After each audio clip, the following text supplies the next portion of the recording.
take a look at your features, spells, and abilities. Remind yourself what powers all of you might have. And let us continue. Let me hop on video. Let us continue our adventure here. So, friends, as always, we begin with a brief recap. We begin with what happened last time, and to say the least, things have been quite busy lately. Oh god, my whole thing is out of... Why is that such a big font all of a sudden? There we go. So, friends, last time, as a group of newly formed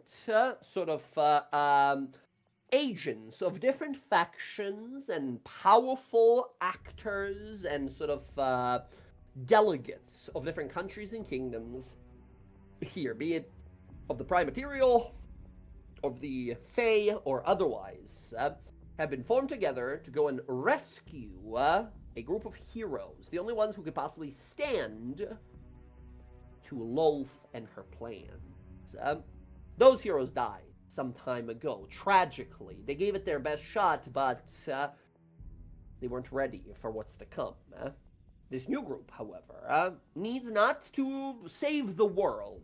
It only needs to save the heroes who will save the world. So, together, we learned a little bit about each other. We began our long journey, and then we got sort of shot out of the sky. After acquiring a Phoenix friend, he got shot out of the sky, and the party had to fight off some Driders and Fey clowns before infiltrating the Dark Citadel, where we snuck past the enemy forces as Solus, our Phoenix friend, sacrificed himself to give us an opening. We even saw there, in this oppressive, gloomy place in the Feydark, we saw Head Matron Viverk Ton, someone that some of us have heard of, and by name, but a person that our original party fought and destroyed many years ago, stopping the Grand Arrival.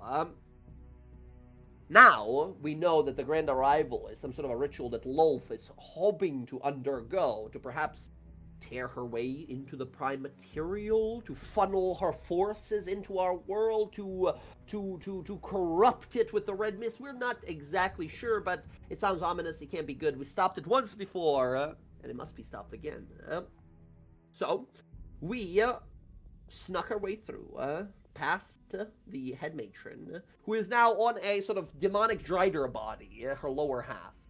And we also got to see Lolth, and we got to see Trent Ikaton disputing over the incredibly powerful magical item in which the Taskian Varen Thalis, the Grand General of all of Jorhas of the Kryn Dynasty, trapped within, as well as the souls of our party.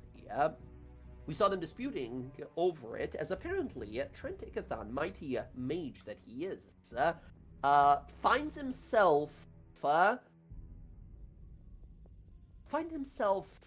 minuscule and minute in comparison to the intellect of the person who actually conjured and created this thing, this eternal puzzle box. Apparently an artifact that was made by an incredibly powerful wizard of the ages long, long past. Trent is unable to release, or forcefully release, the things trapped inside, including Varian and our party.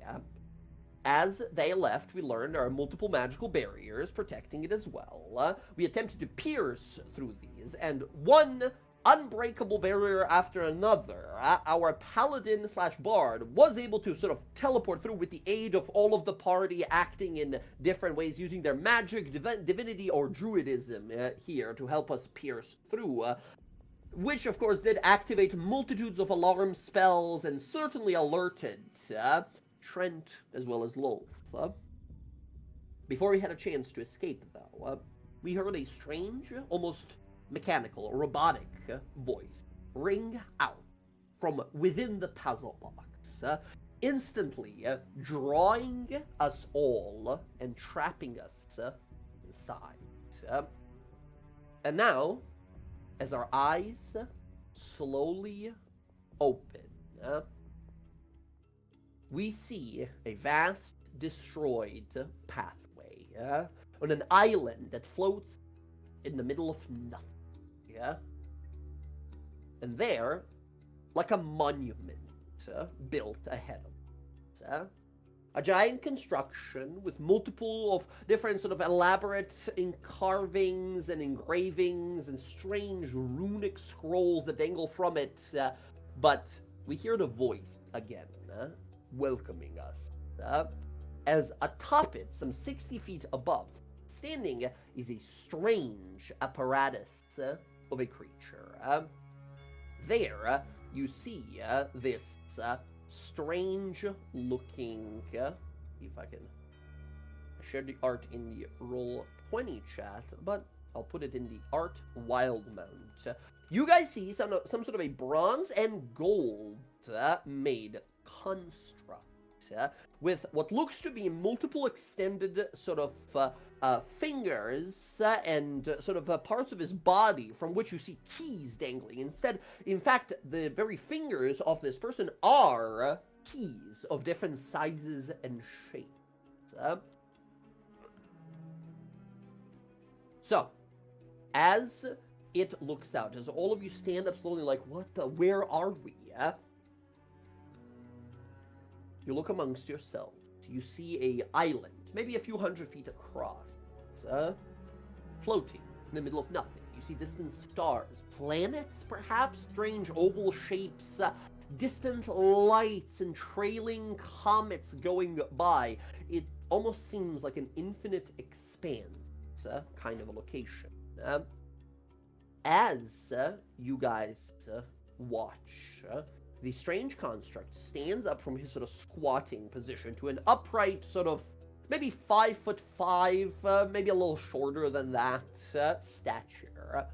It jumps from the top, landing down here. And as it's about to speak with you guys, as a quick mention, friends, minor quality of life improvement for those of you who might care. Roll20 rolled out another update. If you guys go to your measuring tools, there's now a little, slide that you can click to always measure your token movement. So you don't really need to do the token measuring stuff anymore with a right click. Now you can just pick up your token. It'll always do the measuring stuff for you, should you want that. I'm probably going to use that so I can show you guys easier, when the monsters are moving and how. Yeah, just like that. But yes, as this construct jumps there in front of this, old, dilapidated kind of temple entrance, and looking at it, all of you guys see behind him a sort of a entrance to a temple that has these stairs that kind of go downward slowly, but looking kind of past, you see nothing. That's at the very edge of the island there. As the construct falls there and stands up and looks at you all, we see his singular eye at the front, a amber sort of green and yellowish gemstone, ignite with light and say, congratulations, you are the first ones in all the time I've acted as a arcane custodian in this here prison to make it an escape. Very well done. Would you care for a quick 5-minute survey to inform us of what you liked and disliked about the escape from prison? Yes. What possible improvements we can apply? Yeah, Needs a bar. A bar? Interesting. There is no known benefits or advantages to having a place of libation or drinks that I'm looking through in my repository. I already don't like you.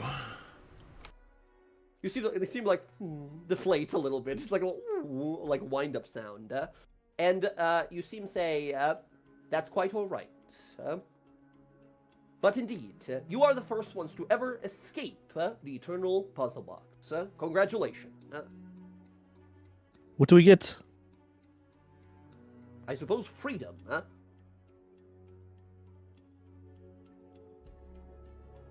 Wait, Although, we escaped? I thought we came in this cube. It tilts his head. Curious. you might be mistaken. This is the exit here. And he points sort of behind you guys and the space around you, says, leaping off of any of these ledges will allow you to leave the puzzle box. This is the outermost layer. Are you... Kind of looks confused. Are you saying you... How... We have no... registered events deeper below in the floors below that you have fought or arcanely disrupted any of the protections. Do you care to elaborate how you escaped without destroying any of the equipment? It's because we are that good. Incredible. Your might, then, might even match the foresight and intelligence of the very creator of this here eternal puzzle box. Yes, Vespin Glorious, yes, we're much better than him. Certainly, you are allowed to think so. So, what if there's other people in this, maze thing? Well, they stay. If they have not managed to escape, then the prison is working as intended. Construct. Yes. Besides us, the name is Locksmith, sir. Locksmith. Besides the 6 of us, how many other occupants are in this artifact? You see his eye flash a few times, it's like a lens flash a few times, and looks up and says, currently, 1 living and a small number of what seem to have been soul essences, extractions of one's psyche and spirit clinging to unlife. And where are they located? At the deepest level, of course, within the treasure chest. Well, since technically we are the first to successfully escape, could our pseudo-prize perhaps be the occupants at the bottom of this prison? You see his eye flash red, says, I'm sorry, I am not authorized to release any other prisoners. But I suppose if you've already beaten the defenses, it shouldn't be much of a problem for you to make your way back down to the core, to the treasure chest, and free whoever you intend to free. In fact, since we already beaten it, why don't you just tell us, it looks like you have a bunch of keys. You know all the secrets. Why don't you just tell them to us? Maybe help us out with some keys and make it easy. We know how to do it anyways. Oh, I apologize. I am here to... I'm a simple, mental construct, if you want to imagine. I only exist in this here, conjured demiplane prison, the eternal puzzle box. I am a custodian, but I am not a jailer. The jailer lives, in or around the treasure chest, the true prison. Tell us more about this jailer. Of course. Well, you've seen him, yes? Of course. Them when you escaped. Yes. He could be in disguise next time we go down there. The eye, like, narrow, staring at you. Give me a deception roll to trick this robot man. Nice. Wow. He says, designation, Zolf and Yavalar, 2-headed black dragon, guardian of the chest. Oh, shit. Fuck. It's Snowick, just like, yep, we saw him already. Wait, He, look, on a natural 20, on a natural, oh, sorry, yeah? He looked kind of small. What kind of dragon was he? They said black. Plus No, double-headed black. is he ancient? Is he a young dragon? Age content, 403 years. In current stasis, unable to age. Classification, adult. Oh, okay. Well, Additionally, kinda small. you have fought through and somehow tricked, certainly with your powerful magic, the other guardians. The planar fiend incarnate, as well as BO1 fiend incarnate, as well as BO1 fiend incarnate. that doesn't sound familiar. Maybe he had a different Yeah, name. can you remind us Your what magic, that your magic BO1? must have pierced through multiple layers at a time during your escape. That is quite odd. Master Like I Creator said, we're that good. ensured that the defenses are overwhelmingly powerful. After all, his idea for the Eternal Puzzle Box was to trap a godly entity. he will soon do so and become a god, just like he intended. As you guys realize, like, he's dead, buddy. He's been dead for like 1,000 years. It's a long process. He caused the apocalypse.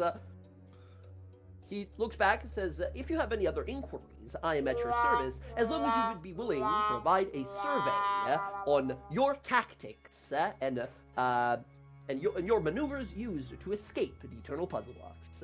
And what would you do with the survey? I will try to improve the defenses for the next time, or at least consult the Grand Creator when the next he visits. And how often is that? It was quite regular until about 13, maybe a little more, 100 years ago. He must have been quite busy since then. Quite busy, yeah. Quite busy. Yes. Yeah. Is there anything else I can help you with? I'll definitely give you our survey when we come back. You do intend to return back. That is quite interesting. Most people, I imagine, would want to escape prison, but you mean to tell me that you wish to delve deeper inside? Have you ever seen the play called Prison Break? It's kind of like that, where you break out and then you go back in the prison and you break out again. It's like a fun game. You know, we've been hired to like I am not programmed to enjoy personal pastime. We were hired to really test the security here. Is it really, can it contain a god? Who knows?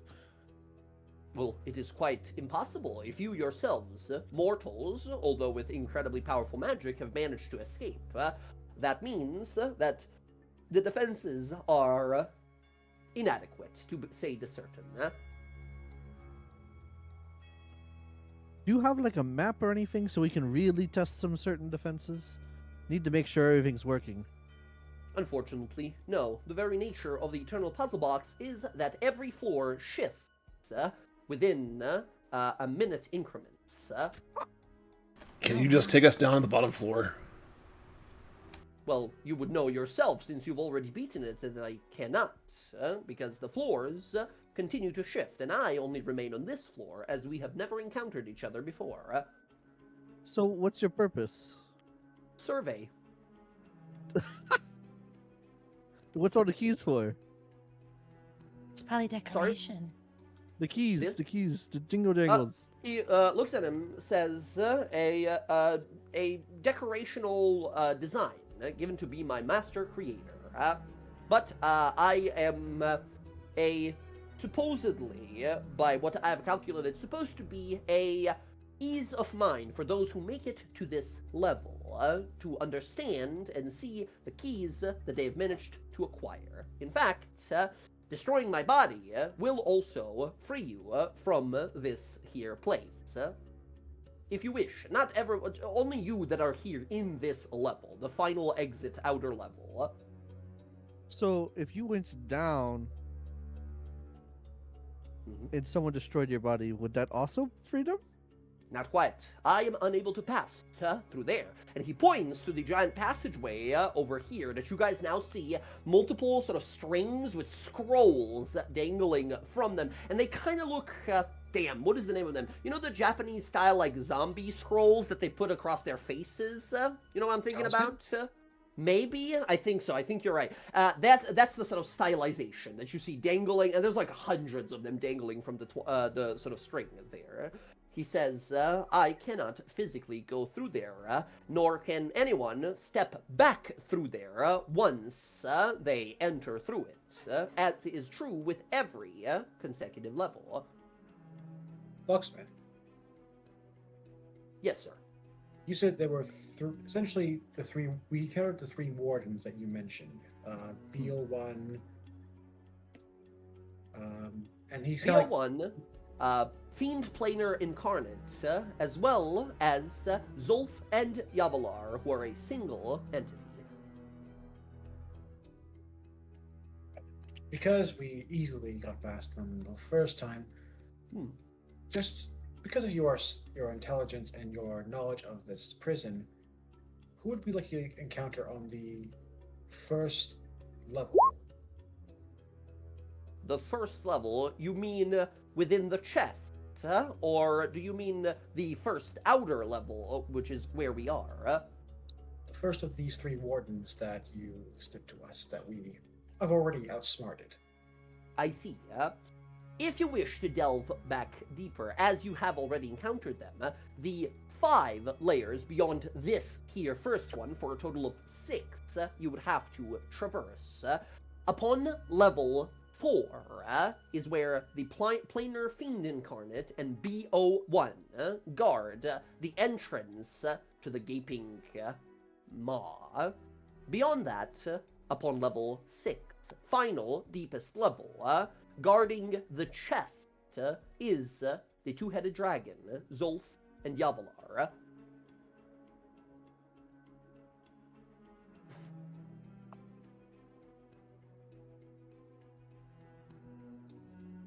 He pulls out a little notebook, takes a pen, says, "Who would like to go first for the survey?" She would, but she wants to distract him because she put Julio on him. She wants to see how many keys he can steal. Yeah, absolutely plucking some keys off of him here with a deception, super high roll deception here. He's very much so distracting, kind of listening, answering to all of your kind of questions here.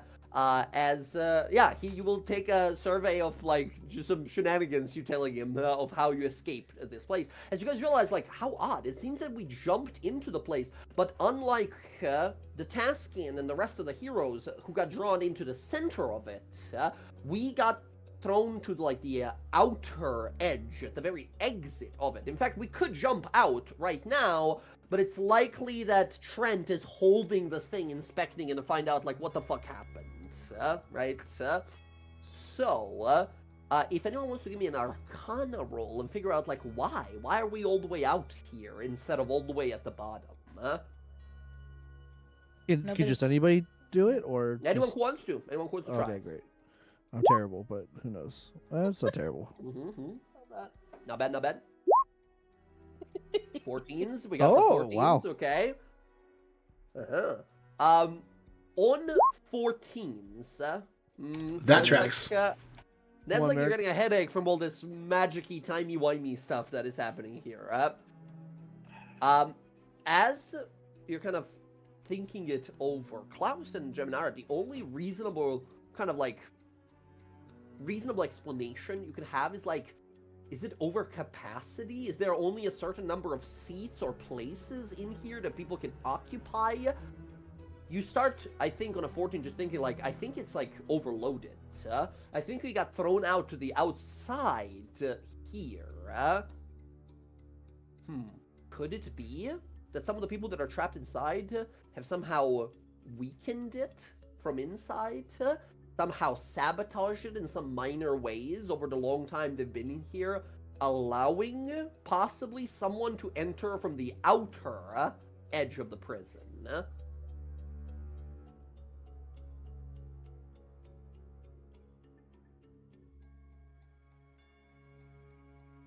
I think she would express that to everyone, like, while they're walking. Yeah, I mean, Klaus probably figured it out too, so... Excellent. As you see, Locksmith turns back, says, "Well, I do bid you a well and safe journey, although we both know it won't be one such. Good luck. I will remain here until you next return for our secondary resurvey." And you see him, like, hopping around and eventually hopping on top of the temple sort of entrance here. As you guys approach, you see 100 spell scrolls all dangling there. Protection from energy, protection from protection against sort of like celestials, protection against fiends, protection against fae, magical circle spell scrolls, abjuration, glyph of warding, like so many abjuration type protection spells that are located here. Does anyone magical know what all those are? Because that's a lot of you guys nonsense. didn't bring, some of you have a little bit of like arcana here and there, but we do not have a wizard or artificer amongst us. We are really good at getting the job done and not thinking about it, right? Right. So, as you guys look at this, like, fuck is all of this supposed to mean? As you realize we gotta go back into a prison from outside in. Well, onward and down. And also we Possible. know there's up to, so this is level 1, there's up to 6 levels. We know that at levels 4 and 6, there's some big scary people that are like wardens. So Can I inspect one of the scrolls and see? What do you say about the scrolls? They seem to be of the abjuration school, most of them. Anywhere from 1st through 5th level spells that are all meant to do one thing: stop things from getting out.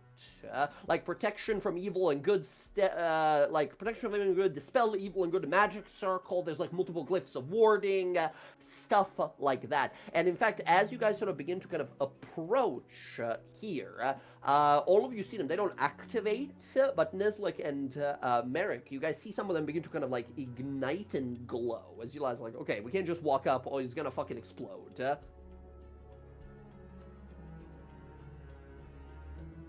Can I just try? Nah, I don't know. That's a bad idea. Can we just untie the ropes and take them off? We gotta get rid of them. Yeah, somehow. I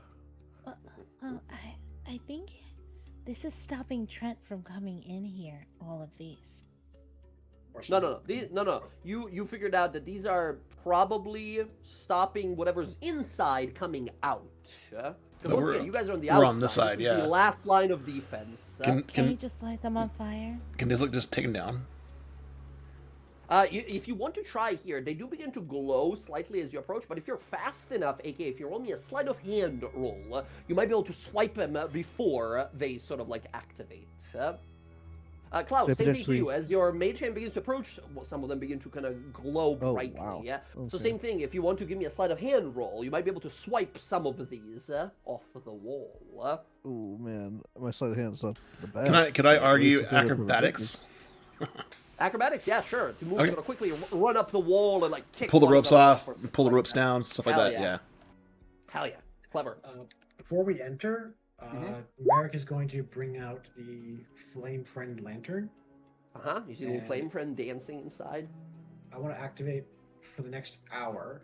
Whenever a creature hits me with a melee attack, they take fire damage equal to my proficiency bonus. Hell yes. As you look up through the lantern here, you see the little flame friend dancing at you and gives you a big thumbs up. He ignites in the lantern, and you see the lantern burn brightly with fire as fire wreaths your body for a second here. As you sort of look at yourself, just currently on fire, just not taking any damage.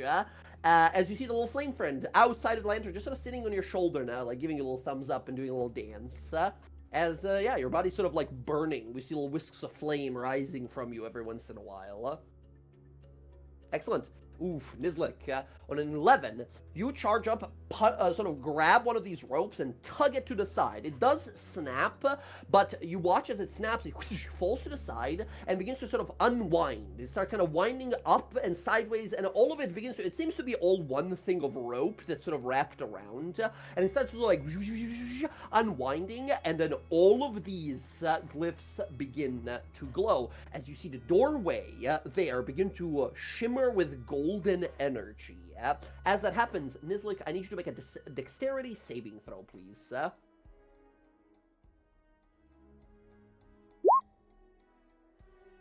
18. Okay, Nizlik, as one of these glyphs ignites and detonates, you quickly leap and backflip out of the way. As you guys see at this point, all of them begin to glow and boom, boom, boom, boom, boom, boom, boom, boom, explode as you guys kind of begin to back away a little bit from the gate here. Bright lights begin to ignite here, and the gateway itself ignites with gold, and then like a mirror, it shatters. As you guys see, a vague group of humanoid forms begin to appear from the sort of energy glowing kind of passageway there. You hear this sort of, again, kind of metallic mechanical noise that speaks out. irregularities irregularity defense force activated. Destroy all intruders. As you see stepping out of the doorway, just like appearing out of nothing, as if in front of you is like a surface of a lake, just emerging right from it. You see what look to be black suits of armor with magical energy filling them rather than people. 4 of them are about 5 to 6 or something foot tall, and they're sort of like dual wielding lightsabers, like magical energy blades as they come on out. And one behind them steps out is a massive one, almost like 12 foot tall, has a crown on his head, and has what looks to be a gigantic black long sword that as he sort of moves through the air, you can see the sort of after image as if cutting through reality itself. It leaves a scar as it's moved about. A long cloak that sort of flutters behind him as you guys see emerging, unfortunately here, with this protection being activated, these ear creatures. These are what look to be these frontliners, these footmen, and the one in the back looks like this. I'll post their art in the thing, but they are here, as you sort of heard, to destroy any invaders. Guys, that's you. You're the invaders. You're the bad guys. You're the evil invaders, they think, right? As they are going to make some difficulties for us. So, friends, we've been through a lot. We've been traveling for quite a long time, but I'm going to need everyone to please roll initiative. Go ahead and move yourselves where you want to start this combat. Up to your movement speed. And we are going to start a fight against the first or last line of defenders out here. Holy crap. It's not tracking this initiative. Right, no worries. It'll do it automatically. Oh, there you go. It is. This is what these footmen look like. And this is the big man himself with a big scary energy blade as they emerge. These monolith warriors. Okay, all right. Excellent. As they step on out, immediately here, well, Cintra's not here. Cintra's going to be in the background helping with fights and stuff, but I'm not rolling rolls for Jess here as is usual. The rest of you guys, however, of course, roll your stuff. Looking at these Geminara, something about the construction of the armors. No, you see it. Markings on their armors are in Sylvan. These constructs are, you think, Fey in nature. Nevertheless, they're here to defend the place. As friends, now we begin the combat with them rolling initiative. This is for the footmen. This is for the champion. Okay, that's good for us, mostly. Their footmen are going fast. Their champion is going slow. So, Klaus with a 29. What the fuck? Yeah, I rolled a 21, incredible. and then the Gift of Alacrity was 8. Gift of Alacrity, let's go. All right, you're the first one to go. As you realize, like, oh shit, we like tripwire got snapped. The fences are coming out as they march on out. Sorry. All together here as they're just sort of like marching out. Oh my gosh, I don't know. What? What? Like, their constructs. I'm not smart. I shouldn't even be questioning this. What you got for us? I think I'm gonna. I think I'm just gonna bonus action hex the big guy. Hex the big guy, okay. I want to hex the big guy, and I want to throw some Eldritch Blast his way. Let's go.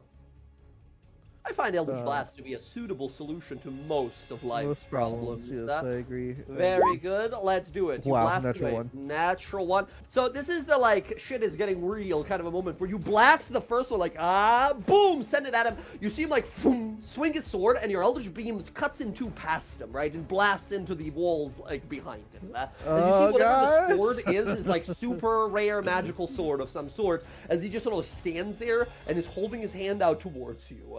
Okay, let's see. Okay, 26. Yeah, that'll absolutely hit. Nice. He does all of the damage. Doesn't seem to be resistant to any of it. Nice. 20 points damage. Hell yes. And 20 Hex is points up. damage. Hex is up. Very and good. I am going to back up. Oh, Roll20 is telling me I'm disconnected. I hope you guys can hear me still if it's my internet. I'm We back still up. hear you. Okay, yes, that's Another I think 30 it's- feet. 30 feet back away. Gotcha. Excellent. Yeah, Roll20 is telling me that I am disconnected right now. Give me a second to figure out what's up. It might just be a blip in the internet or something. Give me a second. Yeah, my voice connection says that it's like red. So it might be my internet. Give me just one moment, you guys, to fix this up. I don't... Oh, there we go. There, your second roll is now coming out. I think I'm coming back in. Okay. There we go. I think we are good. I am back. Yes, I see now. The 20 points of damage. Nice. A solid dent in this creature's existence. Okay. As we are gonna go now... Oh, Jesus. Yeah, my internet just being a little annoying. That's alright. We're gonna go now to these monolith footmen. As they are going to march on out. They are gonna just sort of approach every single one of us marching forward. Merrick, if you want to use your reaction, you can slash at one of them as they walk past you to go to Geminara. Happily.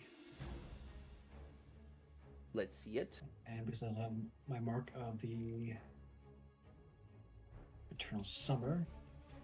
Remember, a little extra fire damage on all of your guys' hits, including your there, Klaus. You should have done a little more fire damage than that hit you landed.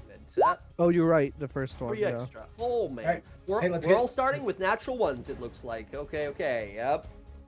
Unlucky. They're going to move into position. All these guys get to make one singular attack. So that said, Merrick, the one in front of you is going to punch you in the face. Slam attack, 20. For 10 bludgeoning, 3, he's going to choose fire damage as he punches you with it. Alright, I take 13, and they take 3 fire points of- damage. I believe, right? Yeah, they, Yep. even though they're doing fire damage, they don't seem to be resistant to it or anything. So that's just straight up 3 points of fire damage to that guy, yeah? Very good. Nizlik, same situation for you. Slam attack, 12. I believe misses you, Nizlik, easily, yeah? Next up, the one below you, Geminara, is gonna punch you. Geminara, that's a 20. Geminara, that's 6 bludgeoning, 6 cold points of damage. And then the last one that's in between Geminara and Nizlik will roll a D2. On a 1, it's Nizlik. On a 2, it's Geminara. Nizlik, one more for you. Slam, 14, which misses you, Nizlik. That is all of them. As Nizlik, we now go to your turn. What you got? My reaction. Gypsy's Way. Redirect attack. Nice. When a creature misses, you can spend 1 key point as an action to cause the attack to hit one creature of your choice other than the attacker within 5 feet of you. Nice. You want him to hit the guy to the north? Yeah.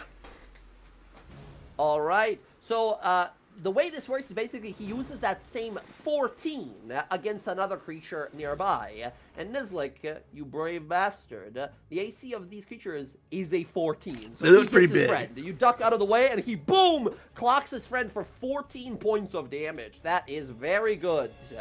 Very, very good. 14 points of damage to that one. As Nizlik, it is now your turn. All right. What you got for us? The one in front of me, the north, we're gonna start swinging. Okay. Oh, I meant to do staff one. That's fine. Okay, gotcha. Still gonna miss, though. All right, second attack. Nice, that totally hits. All right, bonus action attack. Excellent, let's see it. 18 hits as well. This guy's now bloodied. We'll hold on to my flurry of blows. We're good there. Blasting away at this guy. Very good. Nizlik, solid work, solid work. Next up, we're gonna go to... Well, before we go to Merrick, the Monolith Champion is going to use one of his one and only Guardian actions, which are sort of like legendary actions. He's got only one that he can use, and he doesn't like people running away from him too far. Are you 60, Klaus? 85. Too far. Geminara, it's gonna be you. Geminara, you watch as he holds his gauntlet down, and a bunch of fey glyphs glow up and down his gauntlet, and you feel this telekinetic force, like a hand, grasp you around the throat. As Geminara, he's gonna do on you something called a soul grip. He targets one creature. It's gonna be you, Geminara. A DC 17 strength save, or you are pulled to a space within 5 feet of him. Right? He reaches out and fully pulls you to in front of him. Geminara is yoinked and thrown and put in front of the giant guy, the big guy. Okay, very good. Merrick, you tried to sort of reach for her, but she's flies off already here. Merrick, it's your turn. You have your reaction back. I'm going to use a bonus action, steady aim. Mm-hmm. And I'm going to go after the guy in front of me right here. Okay. Ouroboros Blade, 10 damage. Ooh, nice. 18 totally hits. Let's see the damage. Let's see the sneak attack. 13, 26 points of damage. This guy's just about bloodied. And I'm going to use one of my Wills of the Grave. Ooh. To do 2d6 necrotic to the big guy that just pulled Geminara away. Very good. Again, that slash with your rapier. So 9. Very good. 9 points of damage to him. Huge. Awesome. And the guy in front of you also takes the extra 3 points of damage from your flame blessing. That's already been added. Oh, it's already in there. Gotcha. Oh, I see. Very good. Very clever. All right. Nicely done, Merrick. Doing solid damage as always. That was your bonus action. You have no movement because of steady aim. I think that's going to be your turn. It is. All right. Good. Consistent as always. Geminara, it is now your turn. Yeah, I don't want to be anywhere near this thing. He's raising this gigantic, all-sharp blade.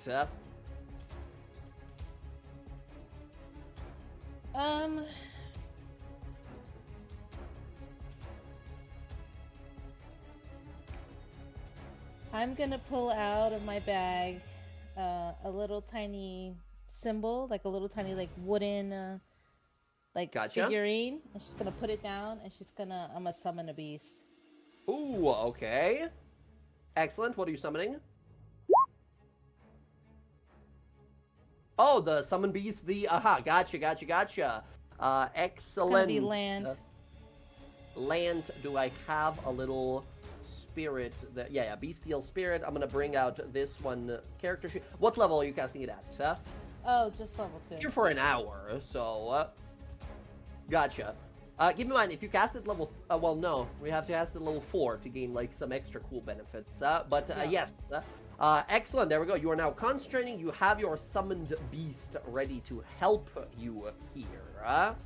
Excellent. Yeah. Excellent. I want it to be right here next to me. Okay, excellent. By the way, and some of you, real fast, some of you guys are missing some, well, you got hit, right? That's why, some of you guys are missing hit points and such.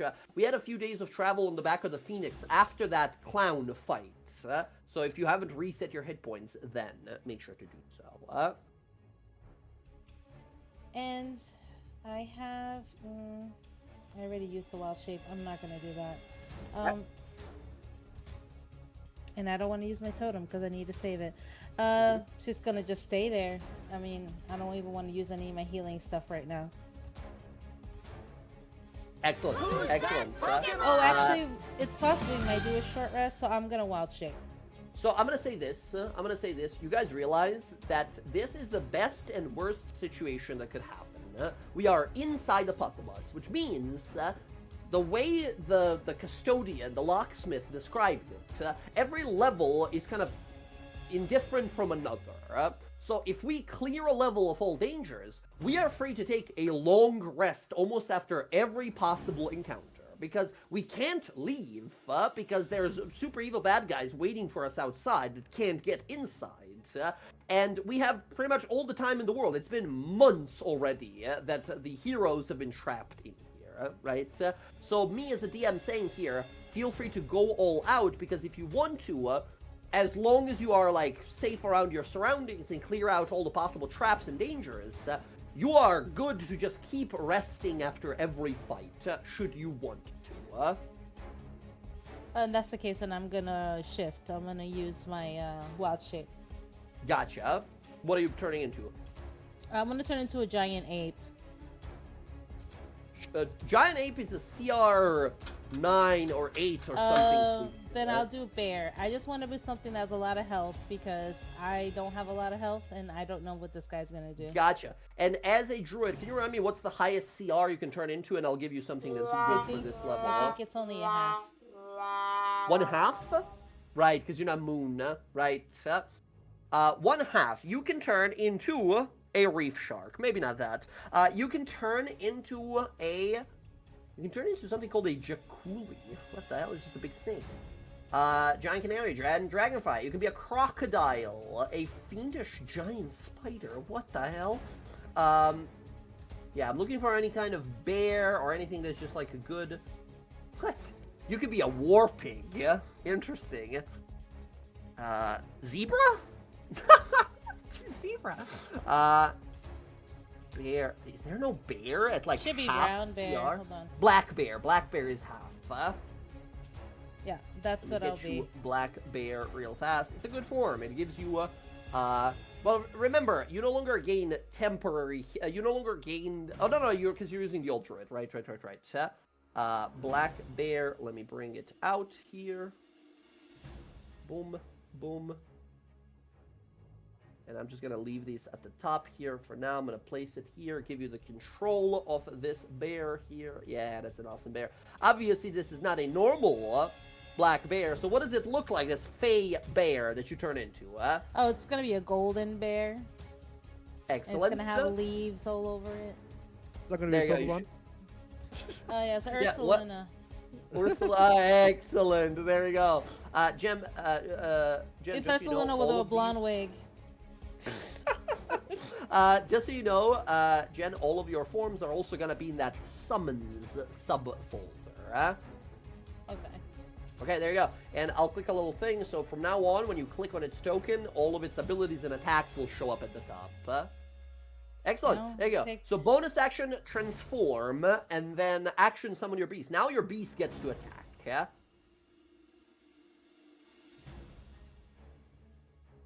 What the hell? So do I just hit attack or multi-attack?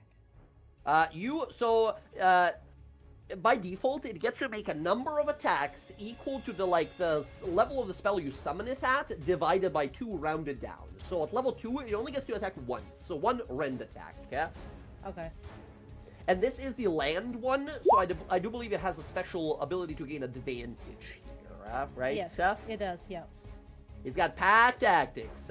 15, however, will miss. Unfortunately, the giant champion, the monolith champion, blocks it with that giant sort of black, sort of armored gauntlet he's got. All right, there we go. Geminara, that's, I believe, is going to be your turn. Yeah. As Geminara, now we go to the monolith champion. Where did you put Geminara's I put it right on underneath me. Oh, it's under. Gotcha. I was like, did we lose? Okay. He is currently hexed, but he's big and scary guy. He's got 2 attacks that he makes, and then as a bonus action, he can try to soul grip somebody else. He is going to do the following. He sees you and your spirit there. Okay. He's going to attack your spirit once and you once. Here's for the spirit. That is a natural 1 for him as well here, as he swings this gigantic deadly blade. Then against you, Geminara, 14, I think that hits a bear. That unfortunately hits a bear for sure. A black bear has an AC of 11. Yeah. Your bear form is instantly destroyed as you take 16 slashing and 17 fire damage here. Your bear absorbs 19 of that, so the other 14 goes to your true form. I'll delete the bear Which there. I figured that was what's gonna happen because I don't have a lot. Yeah, of that was clever. You did that very cleverly. However, I do still need you to make a very high concentration roll for your summoned beast. So you took a total of 33 damage. You need a DC 16 con save to keep your summon spirit around. Oh, let's go. The summon spirit remains.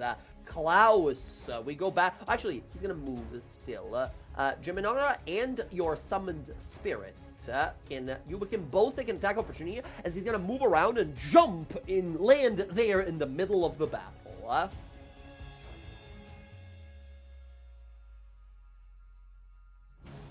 Geminara, if you want to just hit him with your staff, with your magical staff, you can swing.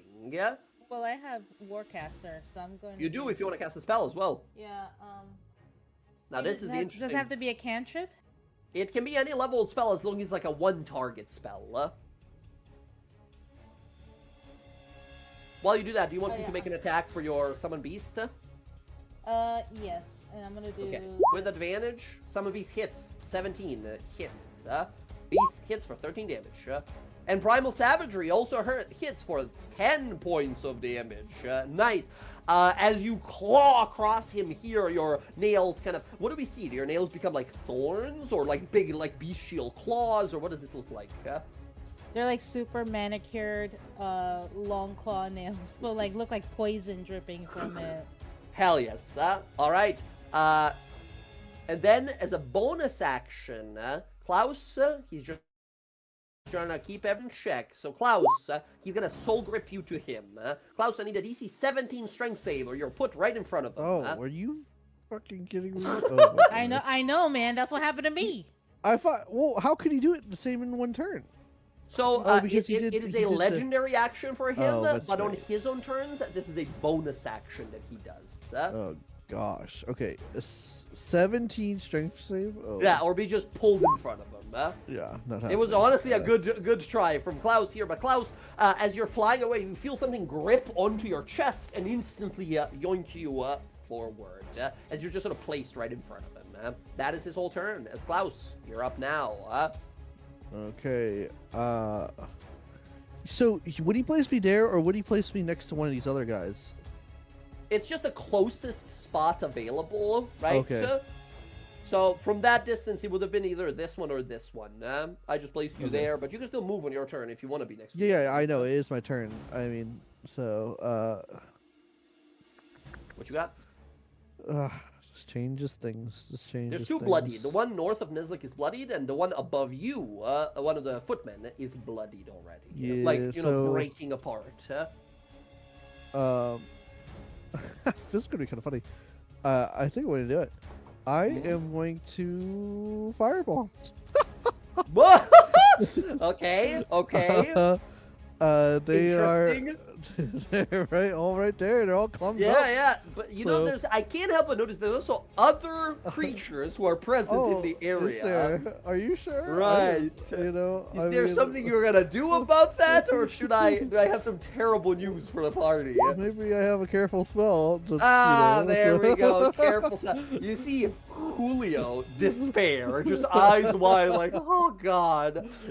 Let's go. Careful spell means that you guys automatically pass the save against. Now, but isn't that still half damage? Oh, is it still? If I can ignore them. Oh no, that's the wizard one. That's the evocation wizard that fully ignores it. Okay, then maybe I won't do that. Damn it! I thought it was like, really? This is still good though. I don't know. Careful spell. I'm gonna just check if they changed it whatsoever. Oh no, they did change it. You have the old version of it. The new version says chosen creature automatically succeeds on a saving throw against the spell, and it takes no damage if it would normally take a half. So you just have the old version of it. That is all. But we'll remember that. As yes, Klaus, you fire it off. Give me the damage for the fireball. So, some of these guys out of curiosity, will it take? Oh, does that guy take hex damage or no? I don't know. I have to check, but I believe the hex is only when you like hit them with an attack. I'll check that while you roll fast. And then will they all take the extra 3? Until the spell ends, you deal additional 1d6 necrotic damage to a target whenever you hit it with an attack. So no, not from Fireball. Okay. And then yes, all of them will take additional 3 points of fire damage from your Phoenix Blessing. Yeah. So 8 Eternal Sun, Summer Blessing. So just click it. Here we go. 29. Ignore the hex, but add 3. Ooh. Okay, 29 points of damage. So for these first 2 rolls, it's do or die. Yeah. Die. One above Nizlik and one next to Merrick there detonate and are instantly destroyed. Next up, these other ones. One to the right of you. One above. Bam, bam. Your DC's 18. Both of them fail. 18. Both of them are now bloodied but alive. Still. A little warning next time. As Nizlik, you see a fireball. Nizlik, instinctually, you sort of leap and spin around and block yourself. Merrick, you get ready to defend yourself, and then as you feel the fire harmlessly wash over you. Excellent. Here is the big guy. Big guy, 20. As again, of course, cinematically here, as Klaus, you boom detonate the ground there. You see the chunks of armor flying around. The energy that was within them dissipates. You see their cores, however, that were apparently floating under the armor, just sort of ting ting ting ting land on the ground there. As the dust and smoke rises, we see a giant silhouette. As Klaus, you see a hand coming towards your neck, right? As the giant guy is still there, charred and kind of partially destroyed, but even with half damage, he's getting close to bloodied at this point. Okay, Klaus, nicely done. That's your action. I'm going to bonus action using my Fey Touched Misty Step. Okay. Just get the hell out of there. Yeah, that's right. You can now totally cast another spell because it doesn't use a spell slot. And then I'm trying to get away from this guy, so I'm trying to duck behind this debris over here or something. He's aiming the gauntlet at you again. Klaus, at the end of your turn, are you 60 away? I'm trying to be 65, just enough. All right, he aims the gauntlet and then puts it down. All right, Klaus, that is the end of your turn. Very nicely done. At the end of your turn, instead, with no one else to reach for, he's going to raise this blade and hit either Nizlik or Merrick. D2. Merrick is 1, Nizlik is 2. 1. Merrick. Giant, all-sharp sword coming to you. Oh, I double-tapped it, but that is a 20 to hit. Merrick, you have good AC, but I think that hits. Does hit. I'm going to use my reaction to half that. Uncanny, very good. That would have been 28 damage, reduced down to 14. You block it with your rapier, but it still sort of pushes and slices into your shoulder somewhat. Intruders must be eradicated. That means after Klaus's turn, we go to these footmen. There's 2 left. Nizlik, one next to you is going to run towards Geminara, as this one instead is going to rotate and step in between the 2 of you guys. Nizlik, do you want to take an attack opportunity? Negative. Negative, okay. Excellent. Geminara, the one that runs up to you is going to attack your spiritual beast. Your spiritual beast gets punched. 8, miss. And then over here for Nizlik or Merrick, Nizlik, you're gonna get punched. Bam. 22 for you, Nizlik. Nizlik, that's 12 bludgeoning, 5 cold. Deflect attacks, nice. You will, without even rolling, because you add your monk level and dex plus a d10, you'll be able to, I believe, well, actually depends here. Nizlik, go ahead and roll it. You can reduce maybe all of the bludgeoning, but unfortunately you can't reduce the cold or the fire. He's gonna be good. What am I rolling? You're rolling a d10 plus your dex plus your monk level. So I think like all together, that's 3 plus 10, right? 18, nice. 15, 18. 18 plus 10, right? So that means you reduce all of the bludgeoning, you just take 5 points of cold damage. As he slams into you, you block it, and some of the shards of ice gonna stick into you. Hold on 1 second, please.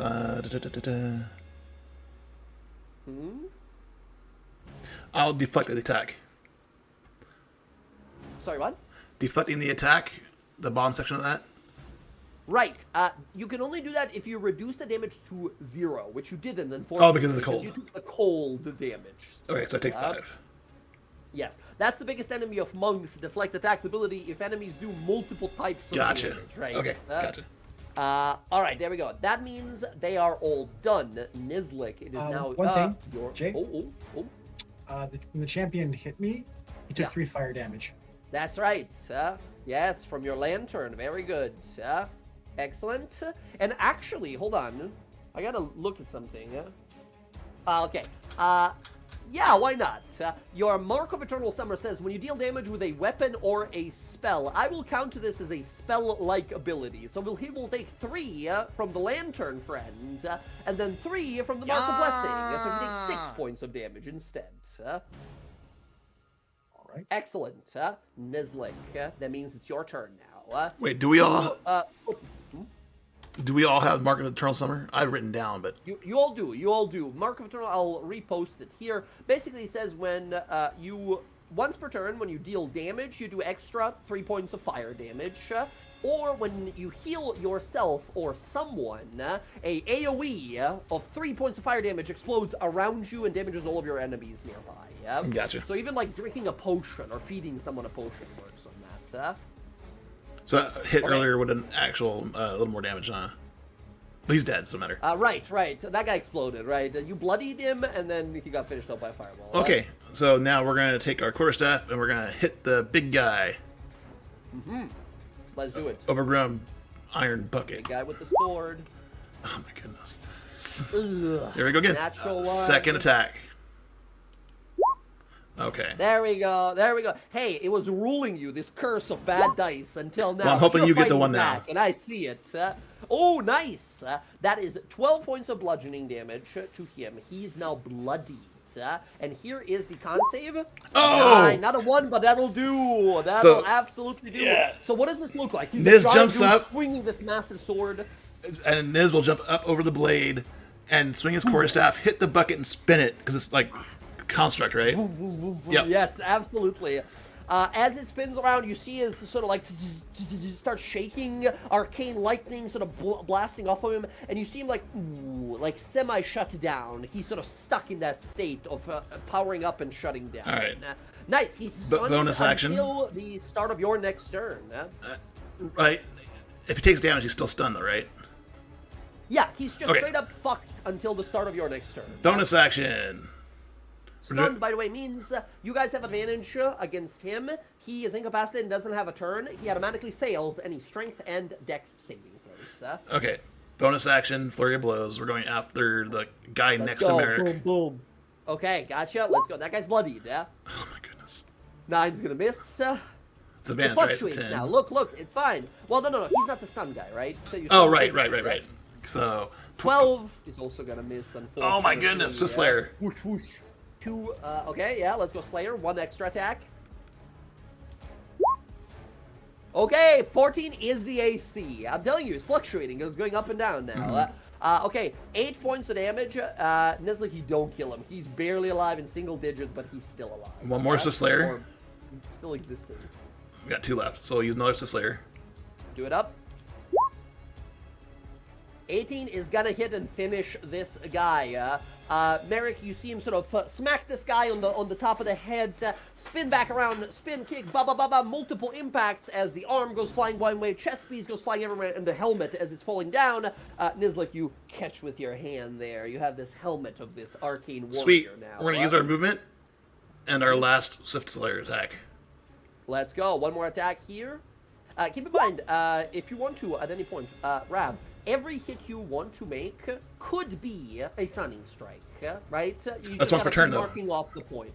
I think it's once per turn. Oh, I don't actually know if it's once per turn per target, or you can only use it once per turn. Yeah? I think it's... Oh, it's just for you once per turn. yeah, trust me, I was thinking Wow. about that, yeah. They nerfed Yeah, it. the- Stunning yeah, strike got the- nerfed. Yeah, it used to be pretty OP for like the 2014 rules. Yeah, it used to be crazy because it lasted like turn and a half instead of a turn, which is nasty.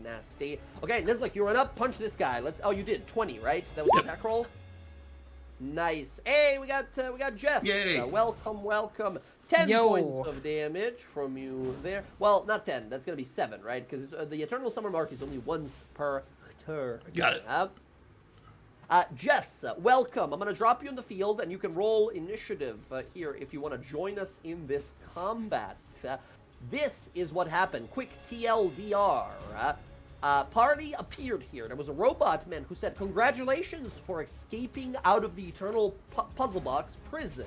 Would you care to do a survey and tell us of what improvements we can do?" And then the party realized, like, wait, we're at the end of it? We wanted to be, I thought we would be in the prison. And nobody rolled really good Arcana, so we're like, it looked like we got kicked at the outside edge of the prison, and now we're trying to go back deeper into the prison. We learned about some wardens that exist here, and then we tried to open a gate by breaking a bunch of rune glyphs, and then a bunch of guardians came out to beat us up. And they seem to be Fey-marked armor suits with just like energy inside of them, and they're swinging at us, and we are kind of winning at the moment. Oh, okay. That's what you missed. Welcome back.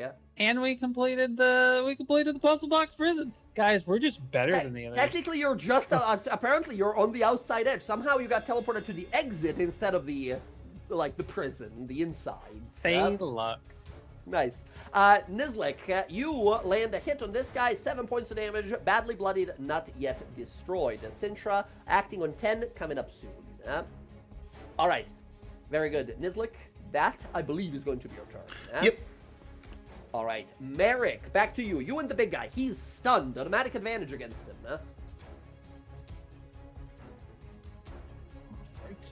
Monks and their stunning strike. Why, Ayana? Okay, I'm also going to drop, so I got advantage, automatic advantage. Yep.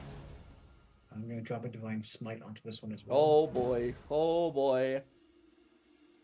Merrick, you will do additional dice of damage as it seems something fiendish in nature is locked within this armor. Oh my god! That is, oof, my jeez. That is 29. Is that already including the extra dice of damage in there? Yep. Everything's been added. Smite's already been added to all that. Smite's been added, but like I said, it counts as one level higher. You add a d8 because this creature is fiendish in spirit. So your Divine Smite does 1 extra dice of damage. Nice! 39, 42 points of, wow. With 42 hit points exactly remaining, Merrick, as the robot locks up for a moment, then tries to break out of it. How do you destroy it?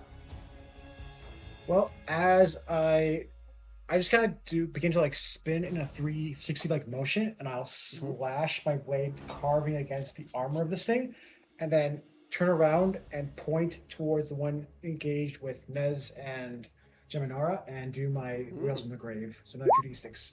So 9 necrotic hitting this guy right here. With the 9 damage, you killed a second one as well, ending the fight here. As you slash, and then unleash the last one, cutting right through. Well, it's actually a single slash, because I only do one attack. So it's more like a 360, it's more like a spin in a 360 slash, and then the extra damage goes off towards the other one, and then as I finish it, I just sheath my rapier. You sheath the blade as both the big one and the little one all stop, and then slide sideways and boom, hit the ground just as you sheath it. You guys look around as the battle seems to be won. Well, you all look fucking terrible. Sintra, you look around like, good thing I fought that other guy who we didn't see during the battle in the background. Looks like we all contribute. You were in the background fighting other robots who were present, right? Because I don't run your guys' characters when you're not there. No, you're right. You can thank Nez for that. He triggered the alarm.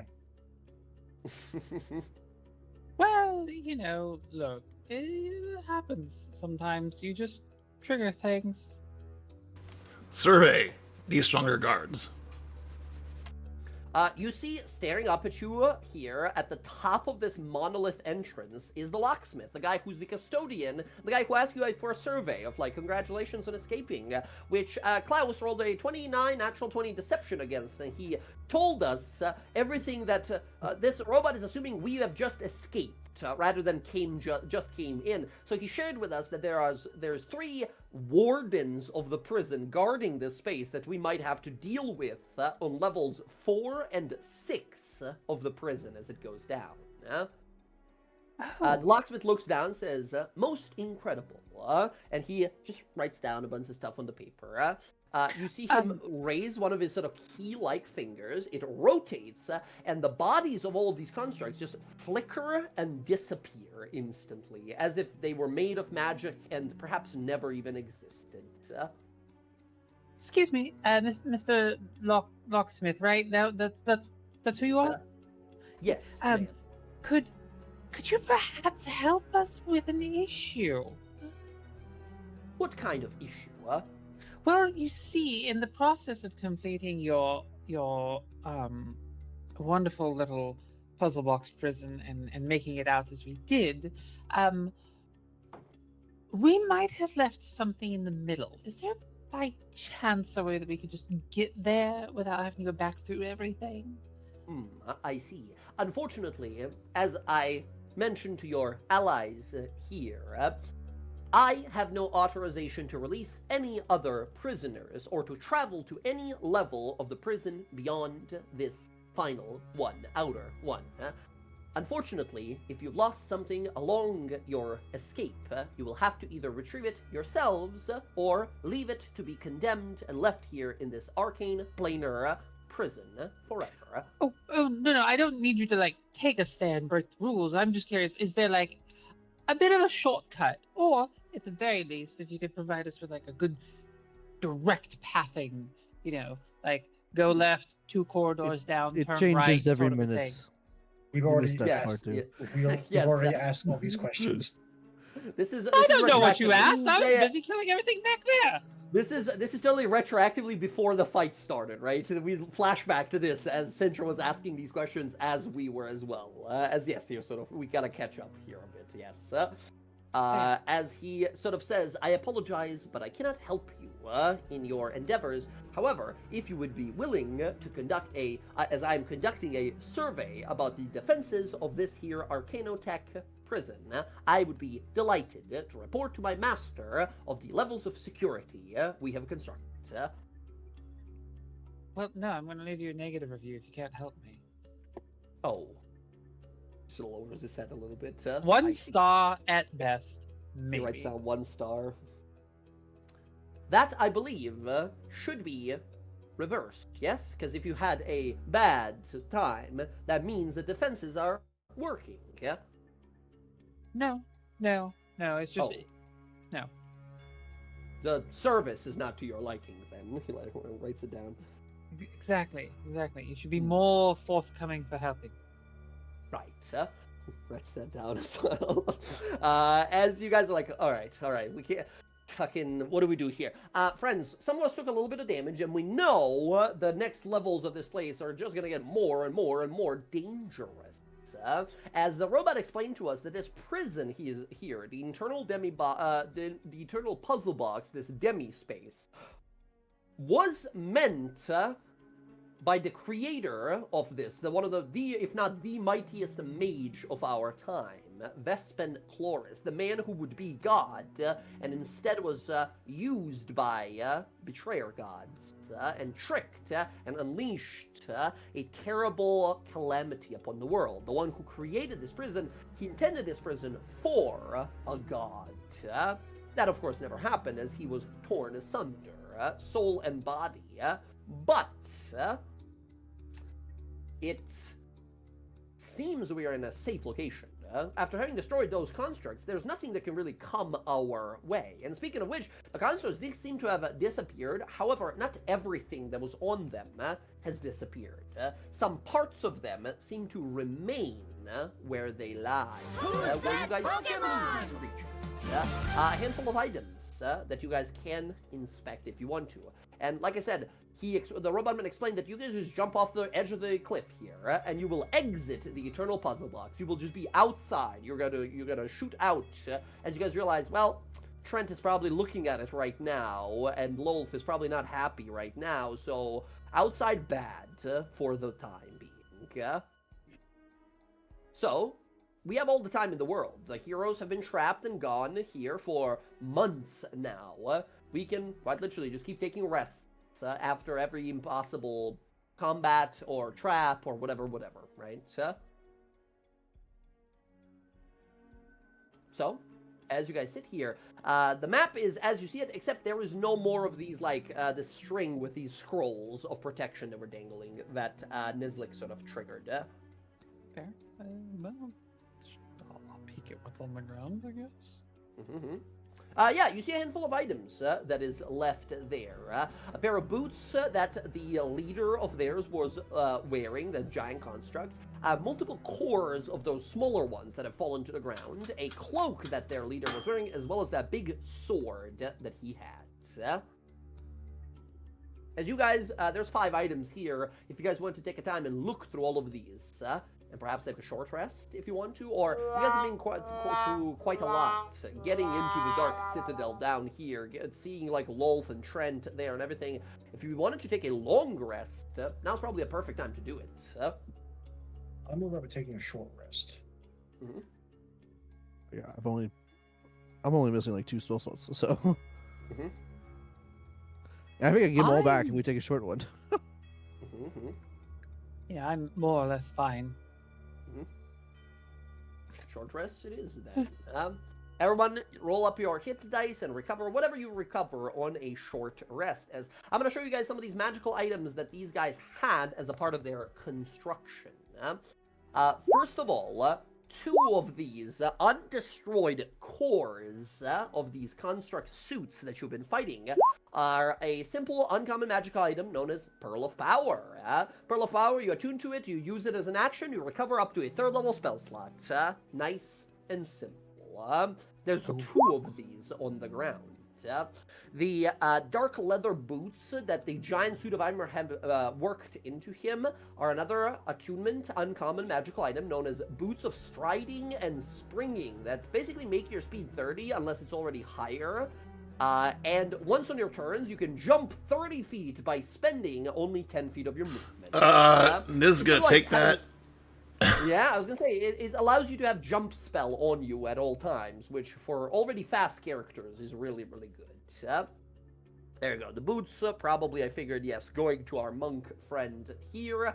The cloak that he had is another uncommon magical item called Cloak of Protection. An attunement magical cloak that just gives you +1 to AC and saving throws.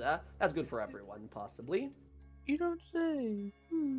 And the last one, a very powerful sword he had. A very rare magical longsword.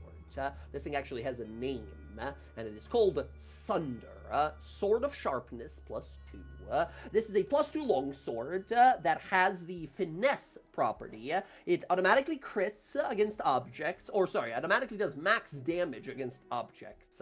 And when you hit a creature and you roll a natural 20, the creature takes extra 20 points of damage and immediately becomes dazed until the start of your next turn.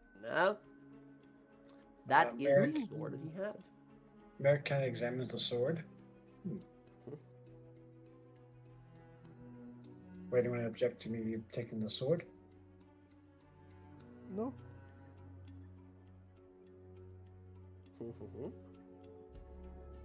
Alright. Oh, I can't use it. Yeah. Merrick looks like the +2 sword of sharpness is yours. I mean, technically speaking, I could, but you want to see me bastardize it into charisma? No. How do we feel about that Cloak of Protection? It's good for pretty much sort of everyone here. Whoever's got attunement slots available. This one I would say all of you should be interested in, but, whoever wants it. I mean, I was looking at it, but I just took the boots. And some of us have lower AC. Funny enough, the way D&D works, the items that give you +1 to AC or like +2 to AC are generally always better on people who already have high AC rather than people who have low AC. You just gotta find alternative ways for the low AC people to get like higher AC, like mage armors, like shield spells, stuff like that. I honestly, I wouldn't mind it. Yeah. Bump me up to 18. If no one else here, and remember, this is a +1 to saving throws, which is always neato. Because I need more of that. Yeah, Paladin. Totally. Whoever is interested here, although it looks like it's going to Sintra, unless anyone Sintra it is. Sintra, you got yourself a cloak of protection. It is red by default with some like golden inlay and like fey runes on it, as it seems that these constructs were fey of design, but holding some sort of fiendish spirits inside of them. Well, so, Sintra, add that cloak of protection. Well, it's not really my color, but I will absolutely say that you can, focusing and attuning to it change the coloration to whatever your fey design you enjoy. Yeah. She will leave the runes because the runes look neat. It kind of shimmers into like an ombre sort of like pale blue into a dark like purple. The runes on it seem to say, the words and the runic markings speak like guardian, protector, barricade, wall, that kind of thing. Yeah. Last thing left is the 2 pearls of power. Once again, you can attune to it during a short rest if you guys don't want to use it in combat. This is what I always suggest to my players. Like, you attune to it during short rest, you activate it, get your spell slot back, you put it in a bag, use it the next day, right? So you could do that? Yeah, because once again, in my games, usually attuning to an item is 1 hour, but we've been playing with this for like years now, us here. Attuning to items in my games is always just an action. As an action, you attune, you use it, and then unattune, right? Go back to whatever you I'll take a pearl power. That's like a free spell slot. Yeah. And then, I mean, Geminara, you're a full spellcaster as well, but Sintra and Merrick, you guys got those big smites, so always not bad to get those back as well. Honestly, I would rather have Geminara have one of those. Geminara, you never know when an extra heal. Yeah. I mean, if no one else wants it, I'll take it. Excellent. Is it you said to gain 1 extra extended spell slot? It's in the you'll see it when you go to the journal section. It'll be in the rescue team items, and it's just called Pearl of Power. So up to a 3rd level spell slot, you just as an action regain instantly once per day. Yeah. So it can be a 3rd, a 1st, or 2nd. Okay. Yep. Nifty stuff. Okay, there we go. Excellent. As you guys wrap up, you see the locksmith, the construct sitting there, says, best of luck on your endeavors. I look forward to resurveying your journey in and out again. And he's just writing down all the stuff you guys sort of told him. As you guys see the gate in front of you. The gate was glowing, this passageway, and it's so strange because you see a staircase leading down into nothing. But if any of you goes off to the side here, you will see that we are on a floating island in the middle of nothing, just empty space, stars and planets in the distance. So there's nothing back there where you would go. But as you guys approach it, the defense is destroyed. You watch as this star constellation style of magic begins to glow through the constructed walls and the steps of this place, as all of a sudden the whole place whirls into a vortex of energy, and you guys watch as all of a sudden, whoa, your feet leave the ground, and now all of you are floating there, as almost like looking at the blueprints of this place. You guys see this place change to a more theoretical appearance here, as the gate is now brightly glowing blue, allowing you to pass. As the construct up top doesn't seem to react, he's just writing his stuff down. As you guys see, the path behind you is now kind of almost like someone sketched it in.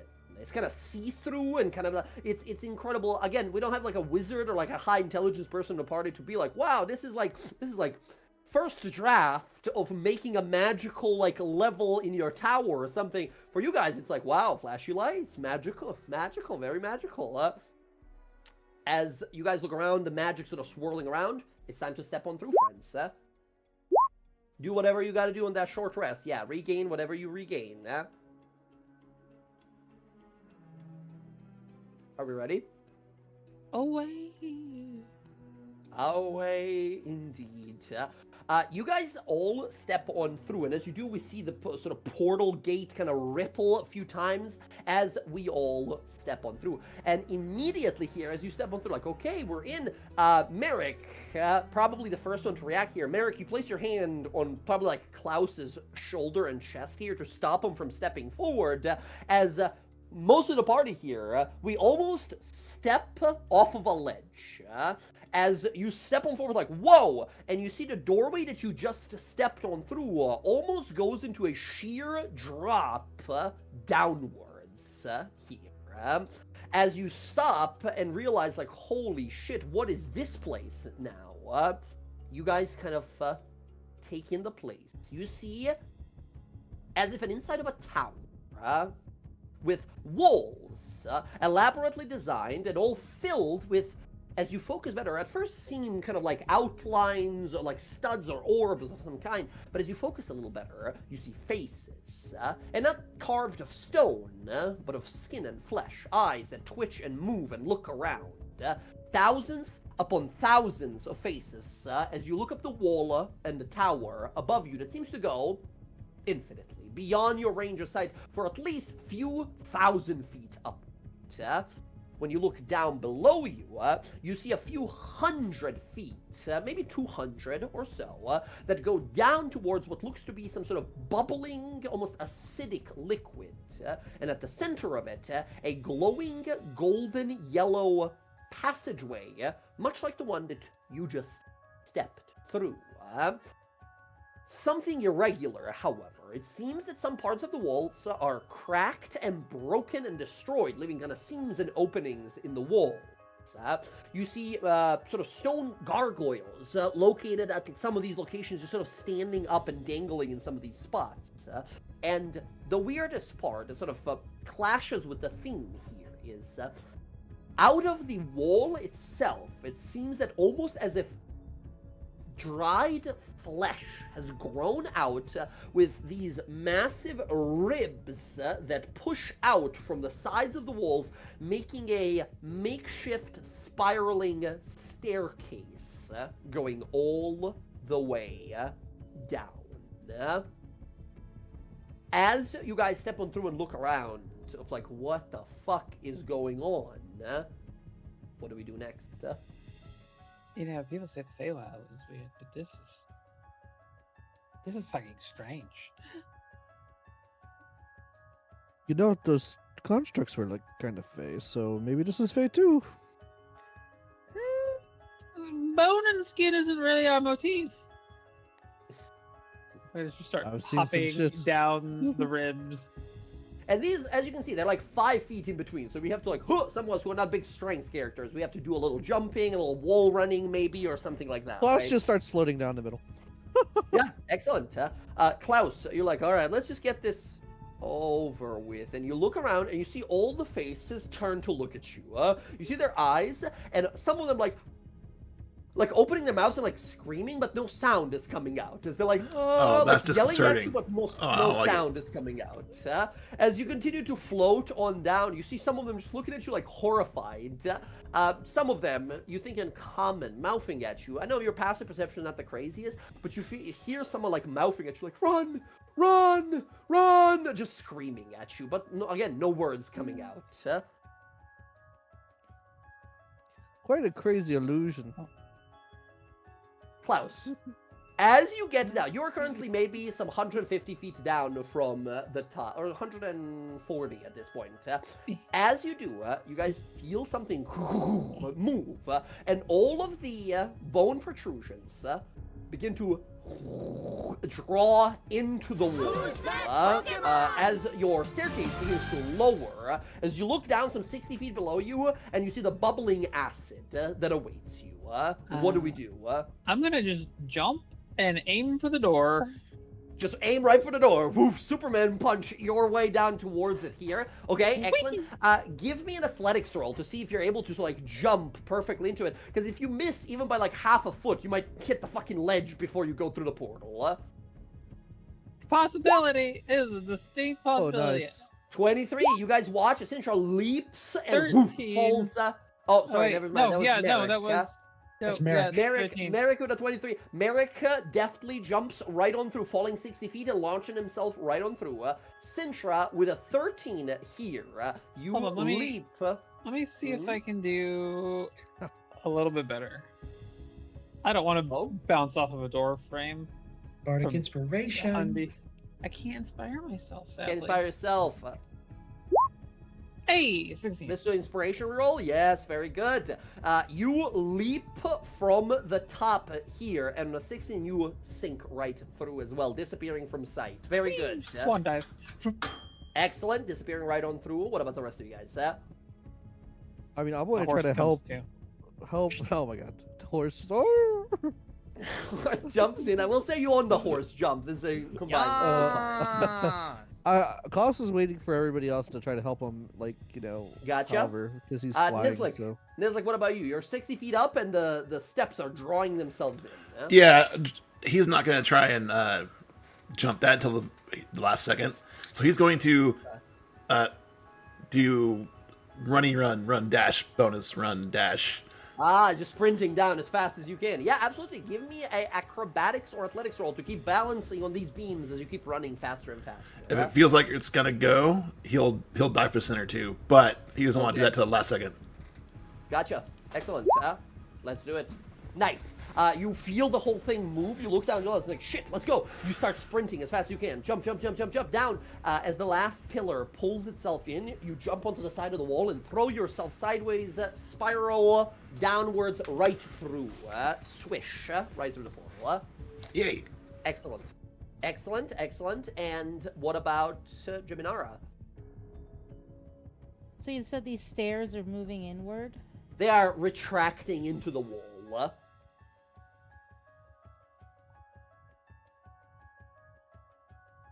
I'm gonna pick up Julio and I'm just gonna turn into the spider. I'm gonna crawl down the wall. Okay. As you begin to move on down the wall here, so I was assuming you were like with the party as well, so like 140 feet down, you guys were kind of like walking together downwards. You can also give me an acrobatics or athletics roll for the spider. Can I just pick up the spider on my board? If it's like a tiny spider, yes, no problem then. You can just grab it and fly down with it, no problem. As Klaus, you're about to fly through, you see the pillars above, the steps, shoot out again, but instead, this time, arising from them, as if emerging from those cracks in the wall and such. You see, and you're the only one, well, you and Jimnara see it right before you leap through the portal. You see a whole plethora of constructs, of large mechanical beings placed here to protect this passageway. As you see these giant, like, hammerers and these pulverizers, as well, a handful of gargoyles that were waiting for us if we were to examine them too closely. All of you guys quickly leap through the portal, you flying through the last one here, as you emerge into the, from the second into the third layer of this here prison. As you guys, we were told 6, with the outer one being like the exit. So the last one was like, congratulations, you made it. But we arrived there at the last one instead. As you guys all whoosh, whoosh, whoosh, whoosh, whoosh, shoot out one by one out of this space.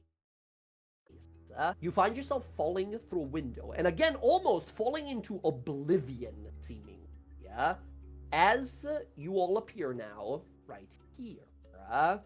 You all fall out into what looks to be, at first, a kind of ancient design ruin, like a large room, 100 feet maybe on each side, before you start to notice some strange inconsistencies.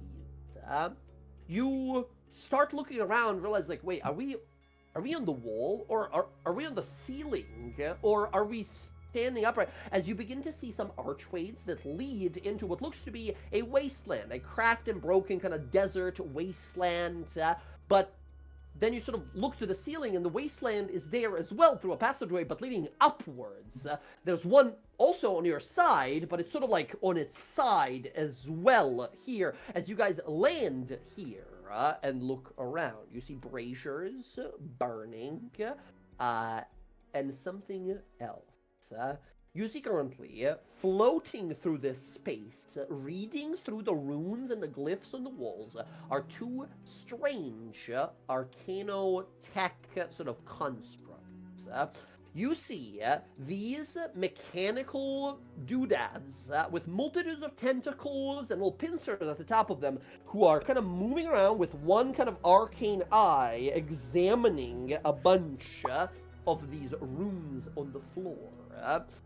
One of them stops and looks in your guys' direction. Its eyes narrow and then opens up again. It sort of inverts, narrows, and then just sort of goes back to what it was doing, just examining the runes.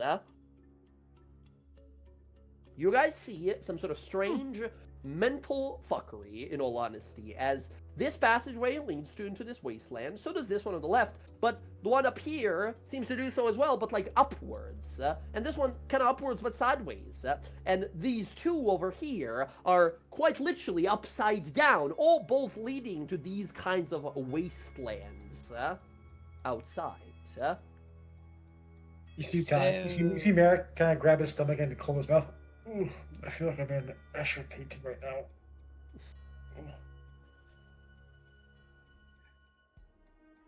I've seen something like this before. Is this common in the Phalanx? Because this is bullshit. Inebriating. Well, you know that there's a tavern someplace where the extra seating is on the roof, on the ceiling, and so you walk up the stairs and then you end up upside down. Kind of like that, but you see, I told you we're like, this is like Feywild fuckery. Outside, by the way, you guys see these wastelands and then like star constellations and planets floating in the distance, much like on that first level, or last level, the way you look at it. Well, this is somewhere Robot, in here's what's next. the way? You sorry, what was that? Robot, how do we get out of here? She just stares at you. Turns kind of stares at you. Yes. Doesn't say which anything. way? She just stares at you, confused. I know you can hear me. Are these things murals or are they windows? Which ones? Where are you looking? No, they just seem to be murals. In fact, looking at the ground here, that's the golden portal window that we came out of. And one's over there as well. And there's also one over there. And there's actually one on the ceiling as well, currently above you. Okay, so Jaminar, the robot inspects you. You see like a beam comes out and it scans you. And it starts doing the same dance as you. if we came out of that one over there, then we have to get to the others. Just to test something. Yeah. Go ahead. I would like to use one of my divine senses just to see what I'm kind of feeling being in this room. This place is godless, Merrick. You sense no fiends or celestials or anything of the sort. Merrick, sorry, Nizlik's gonna try something. Just to confirm something, or maybe not. He's gonna take a dart that he has and toss it through the door down here on the floor. This one over here in front of you? This one. The portal door. Oh, the portal. Okay. It flies. It boom, bounces off as if a solid surface. Huh. I have an idea. I'm gonna try something.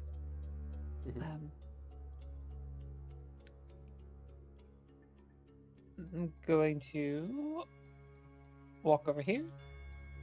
If I can walk that way. That's the floor. You're currently on the floor, so yeah. Okay. And then, a little ball of chaos that I am, I'm gonna jump into this portal. Oh my Okay. gosh. Oh. You land on Ow. it like it's a solid surface.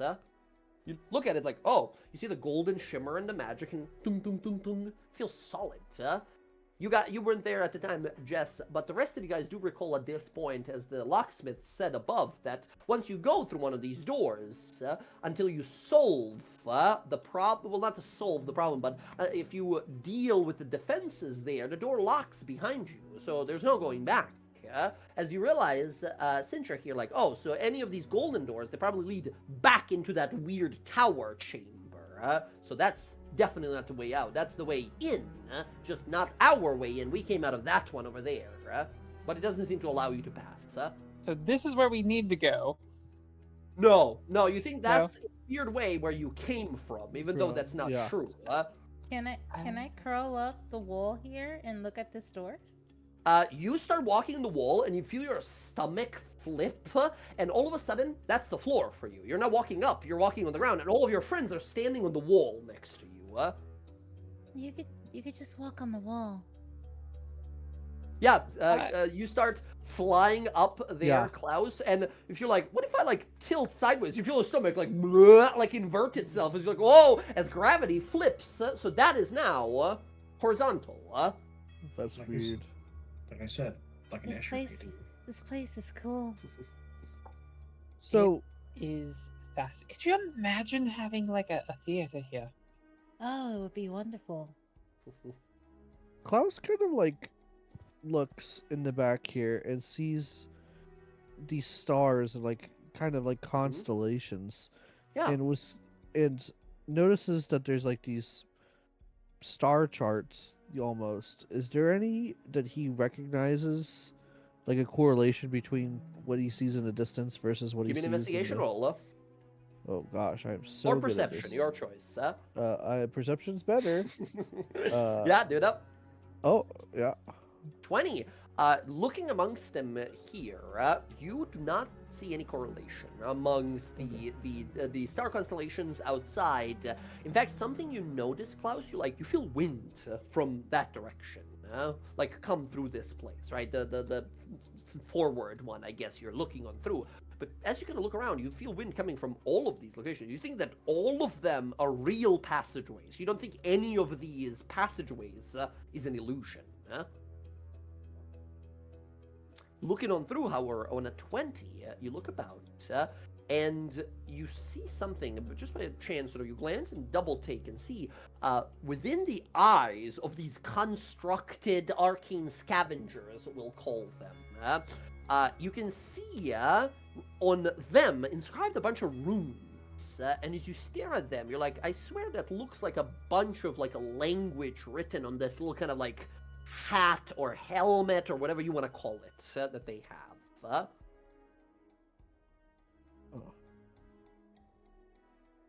I'll explain that to the group. My findings. There seemed to be some wind and there's like some writing on their helmets. I don't know. That's a little strange, even for the nerdy types.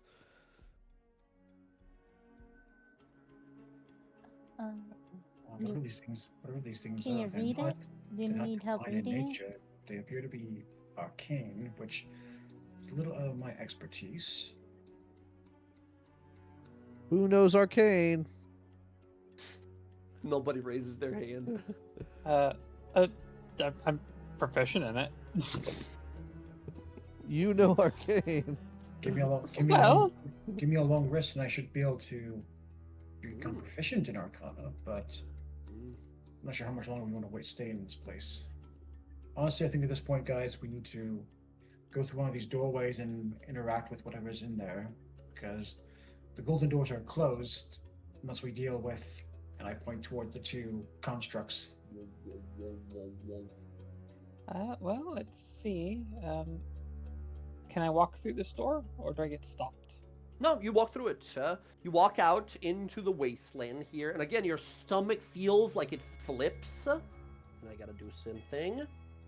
Yeah, and you walk in right here. You step into this place. You're like, what the fuck? You look up and you see your friends as you just sort of walked into this place. Who's that Pokemon? Oh, that's fascinating. Hold on 1 second. And you see her run down the stairs, run over here, run out this side. Where'd she go? You appear over here, standing upside down on the ceiling, looking at your friends who are upside down in your version of the gravity, right? Oh, this is neat. And if I run out, Okay. is this a doorway too that she can go out? It I don't know- seems I to don't be. know how I'll this give is you. a I'll give you prison. some time. I'll give you some time to realize here. But it seems that every direction you go through seems to almost at random cause you to re-enter this chamber from a different pathway, never allowing you to exit. Maybe there's like a pattern with their little symbols that you have to follow. Possibly. Klaus will go to this one, and he'll. Mhm. Can he like press one of the things on the top of his head? It smacks you in the hand. Just stares Can at I you. like look in its eye, see if there's like something I can see through its eye? Yeah, you swear you see behind one of their eyeballs is what looks to be a spell scroll wrapped around against the back of the ocular space. But it's behind the eye. Just sort of looks at you. Can I borrow your eye? Yeah. Narrows its eye, just staring at you. Doesn't seem to talk. Oh, come on. You have a nice little spell scroll back there. I want to see what it is. I mean, you're of great intelligence. I'm sure you want to know what spell scroll is inside you.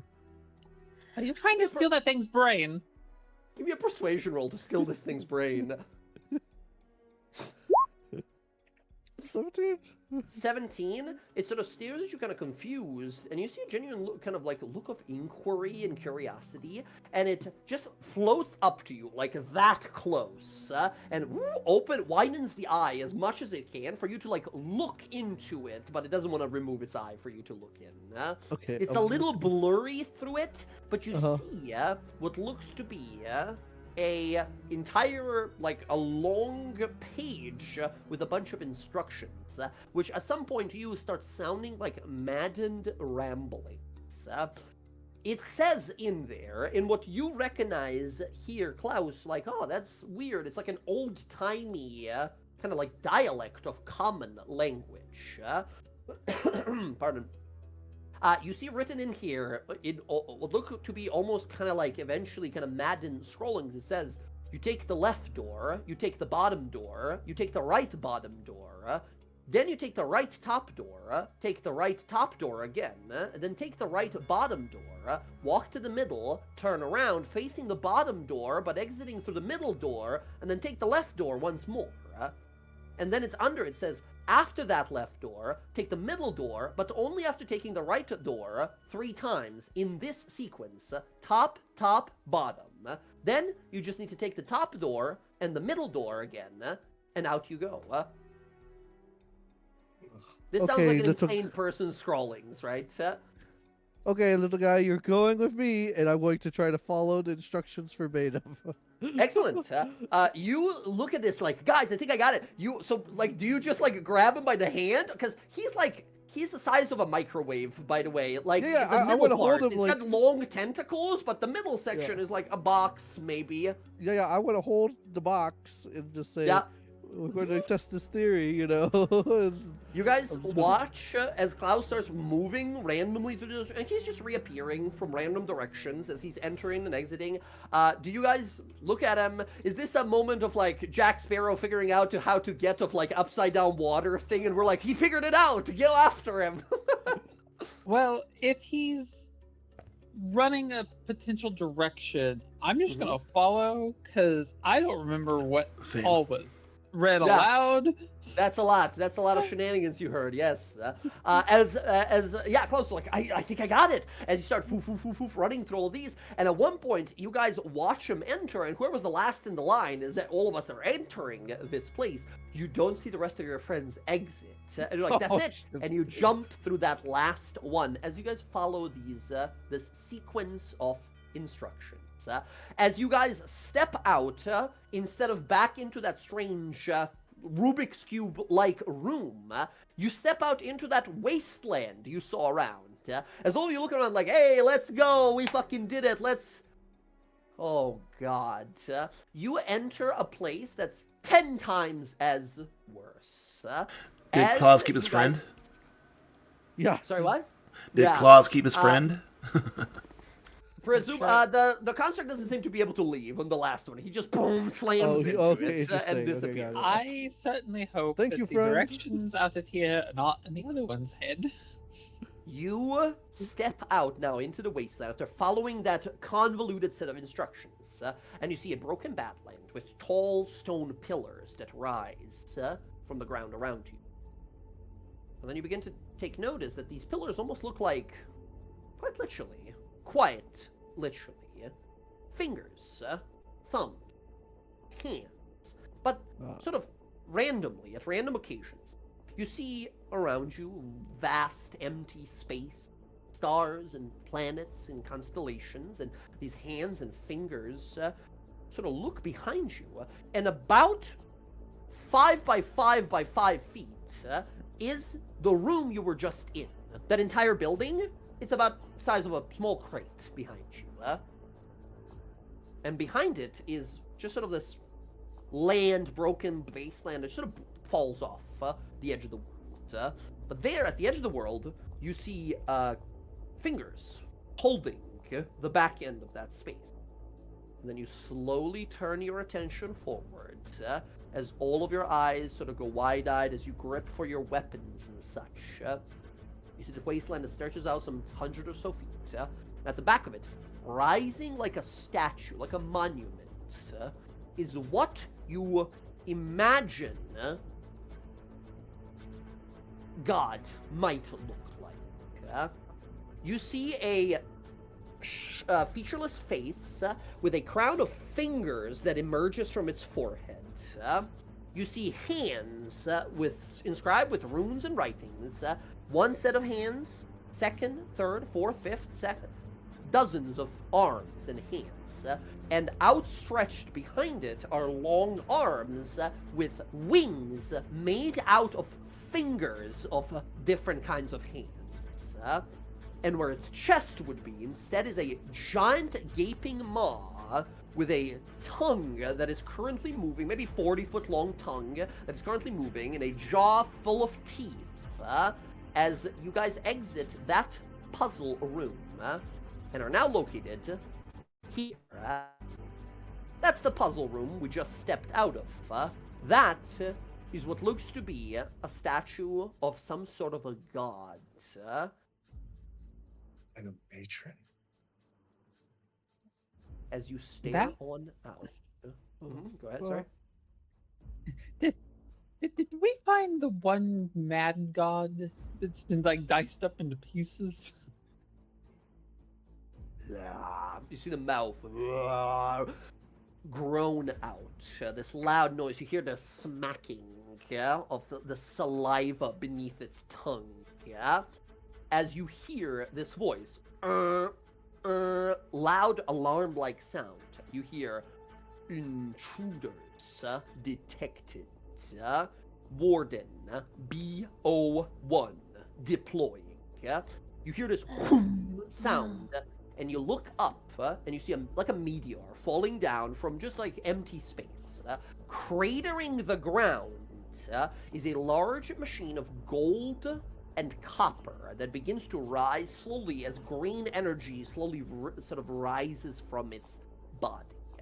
As you see, first Warden, sorry, that's Nizzlik. You see B01, a singular eye that glows, multiple of these strange diodes and like electrical doodads along its back, one massive clawed hand and another one what looks to be like a two prongs that have electricity sort of dancing in between them. As it rises, away intruders. No one escapes the eternal puzzle box. And you see his eye glow green as he seems to be in pain, almost, if a Modron-type construct can even feel pain. As you hear this other voice going, ha ha ha! Finally! I was promised escapees! I was promised torture! As you see, rising from the crown of the statue is another creature, as a bunch of metallic chunks begin to fly towards him like a magnet, constructing around him a suit of armor. As you see the Fiend Incarnate. You see this guy with a bunch of Modron metallic construct parts adhere to him as he laughs to himself. Let's go, BO1. We've got a duty to do. As you see the two of them rise in front of you, time to, and both of them say it at the same time, destroy the intruders. As they call out, you guys see Fiend Incarnate and BO1 ready to fight. You know, we're not intruding. We're trying to Laser protect beams and ourselves. death immediately. The robot can't understand you, and the Fiend wants to kill you. So, unfortunately, they're not willing to negotiate. As friends, the wardens here are gonna fight. I need you guys to roll some initiative, please. Go ahead and place yourselves anywhere up to twice your movement speed on the battleground, and do be cautious, as these are incredibly powerful foes. As they're just cackling and laughing to themselves. Let's see. I will. Question before I move: do these fingers look like they're moving? You're like, and I don't, and then yes, your passive perception, you see them wriggle just a little bit. Okay. I'm going to. Gosh. Good to know. I'm going to send the boy to. That's the most discomforting part of this whole fight is the statue in the back doesn't seem to be doing anything, but the chest that is an open mouth, you hear like breathing in and out, like as if you were trying to breathe in and out with your mouth constantly open, right? That's the sound. It is discomforting as you hear the tongue sort of clicking a few times and the teeth kind of grinding every once in a while. Okay, friends, we got us a big fight here. As the Fiend Construct is going to fly for his sort of you said readiness to twice fight. our speed, Twice right? your movement speed, yes. He's going to sort of do the same I'm here, gonna and get he's floating here. about 30 feet off the ground over there. When BO1, can the we take a giant break, construct, is Jay, just by the way? standing. Here, I think this is a great time here. Thank you for reminding me, yeah? Okay, here is the initiative. BO1, oh, I rolled in secret, but he got a 10.16. There we go. And then Modron Fiend Incarnate rolls here. Whatever he rolls, he gets to add an additional 6 to. Ooh, natural. No, natural 1. He's just not that great at it. That is a 9, however. 9.1 for him. Okay, so the bad guys go together here. Who didn't roll? We have one person who's not in the initiative. Probably me. Oh, Jen. Geminara, give me that initiative roll. Nice. Oh, because you have advantage, right? So you got a 1 and an 18. That's an 18. Yep. Very good. That's a 20 total. Very good. Friends, as these two wardens step up, and you realize, like, super machines and a devil machine. That is why most people never escape this place. Even if our hero friends who are trapped in here tried in their soul-like forms, I don't know if they would have beaten these guys. So it falls to us. As all of you have, no matter where you are from in the world, you think to yourself, or in the plains, you think to yourself, folks back home are not gonna fucking believe this. Friends, let's take that 5-minute break. Everyone get some snacks and drinks, bathroom break, whatever you gotta do. 5 minutes, and then, Klaus, you start us off. You're back.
That's always nice.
Yes, it is greatly better.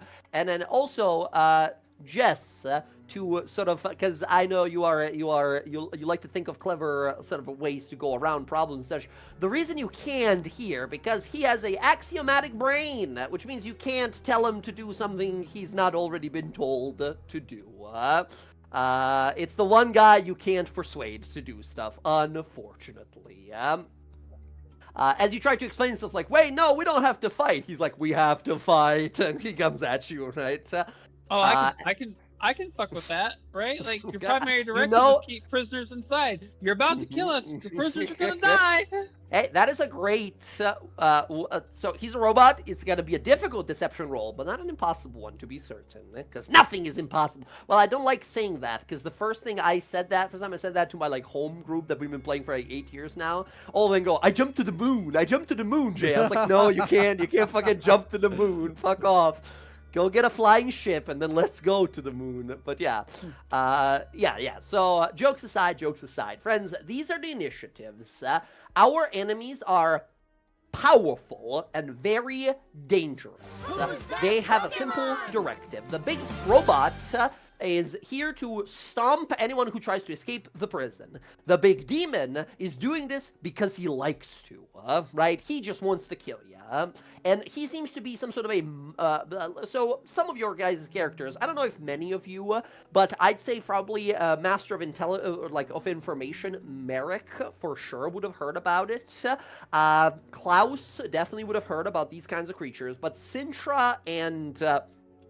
I don't think Nizzlik would. Sintra, probably not. And then Geminara, probably not.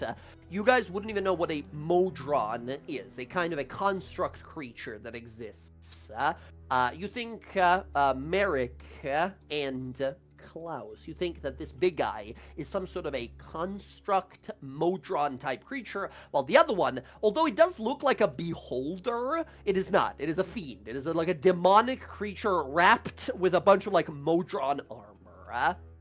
So, friends, as these two creatures emerge and ready to attack, the big one, just to sort of describe him, the big one, you've kind of seen, which, by the way, cool art, as you see these guys emerge here and ready to attack, as they are getting ready. The one in front of you, BO1, is a creature...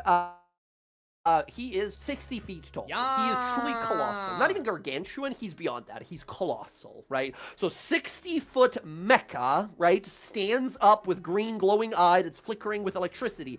You see a shoulder-mounted, like, double prongs of metal, which have, like, lightning dancing in between these, like, lightning cannons, as he has these long, kind of pincer arms, and at the side of them all, each arm has 3 long tendrils, which are not like tendrils, but they're like mechanical, so they're like iron and alloy of like iron and some other magical metal that make out for this like long tentacles on each arm. While the other big guy is just a meatball with a glowing eye and laughing as a bunch of mechanical parts are adhering to him. As friends, this is without a doubt probably the most challenging fight you guys have faced yet, and you fought some crazy shit already.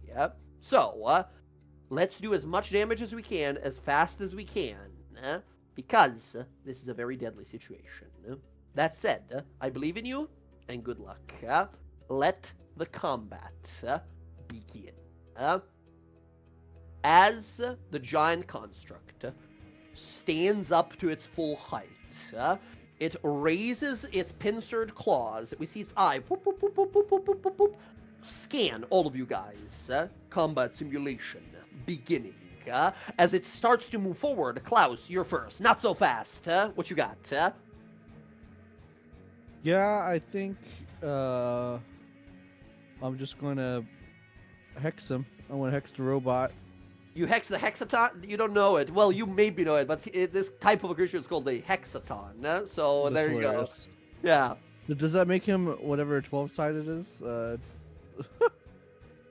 He's about 6. I have bad news, by the way. He's gonna use a reaction immediately as he stares at you as you try to hex him. You hear a word protrude, counter magic. He has a special reaction called counter magic. If you cast it 3rd level or lower, he counters you. If it's 4th or higher, he has to roll. As you go to cast it, and how would you possibly know that the giant Hulk robot can counter spells, right? As eye turns towards you, flickers a few times, and these waves of abjuration as your hex spell is destroyed. Unfortunately, unless you're gonna Does it seem to have a some range? crazy level.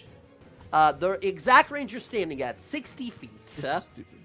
You are standing exactly at 60, unfortunately. I know, and I only stand there because I thought, oh, maybe I can counterspell something, but that's You the can, problem. but so can he, right? That's the dreadful side of counterspell. Well, that's terrible. Just one of your first level spell slots.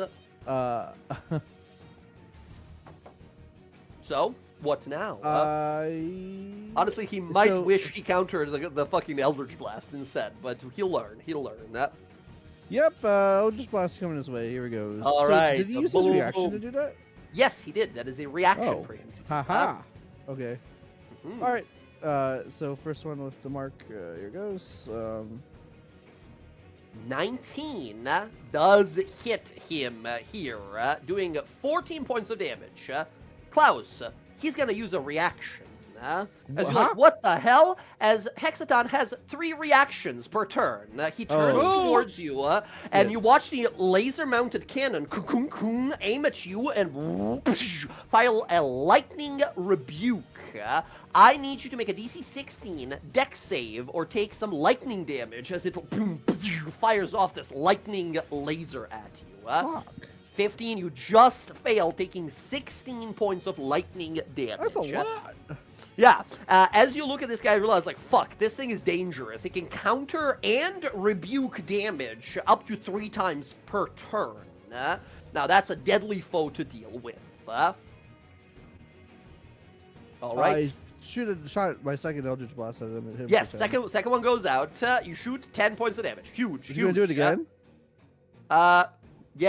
Yeah, he will, because he can, right? And his turn is next, so why wouldn't he, right?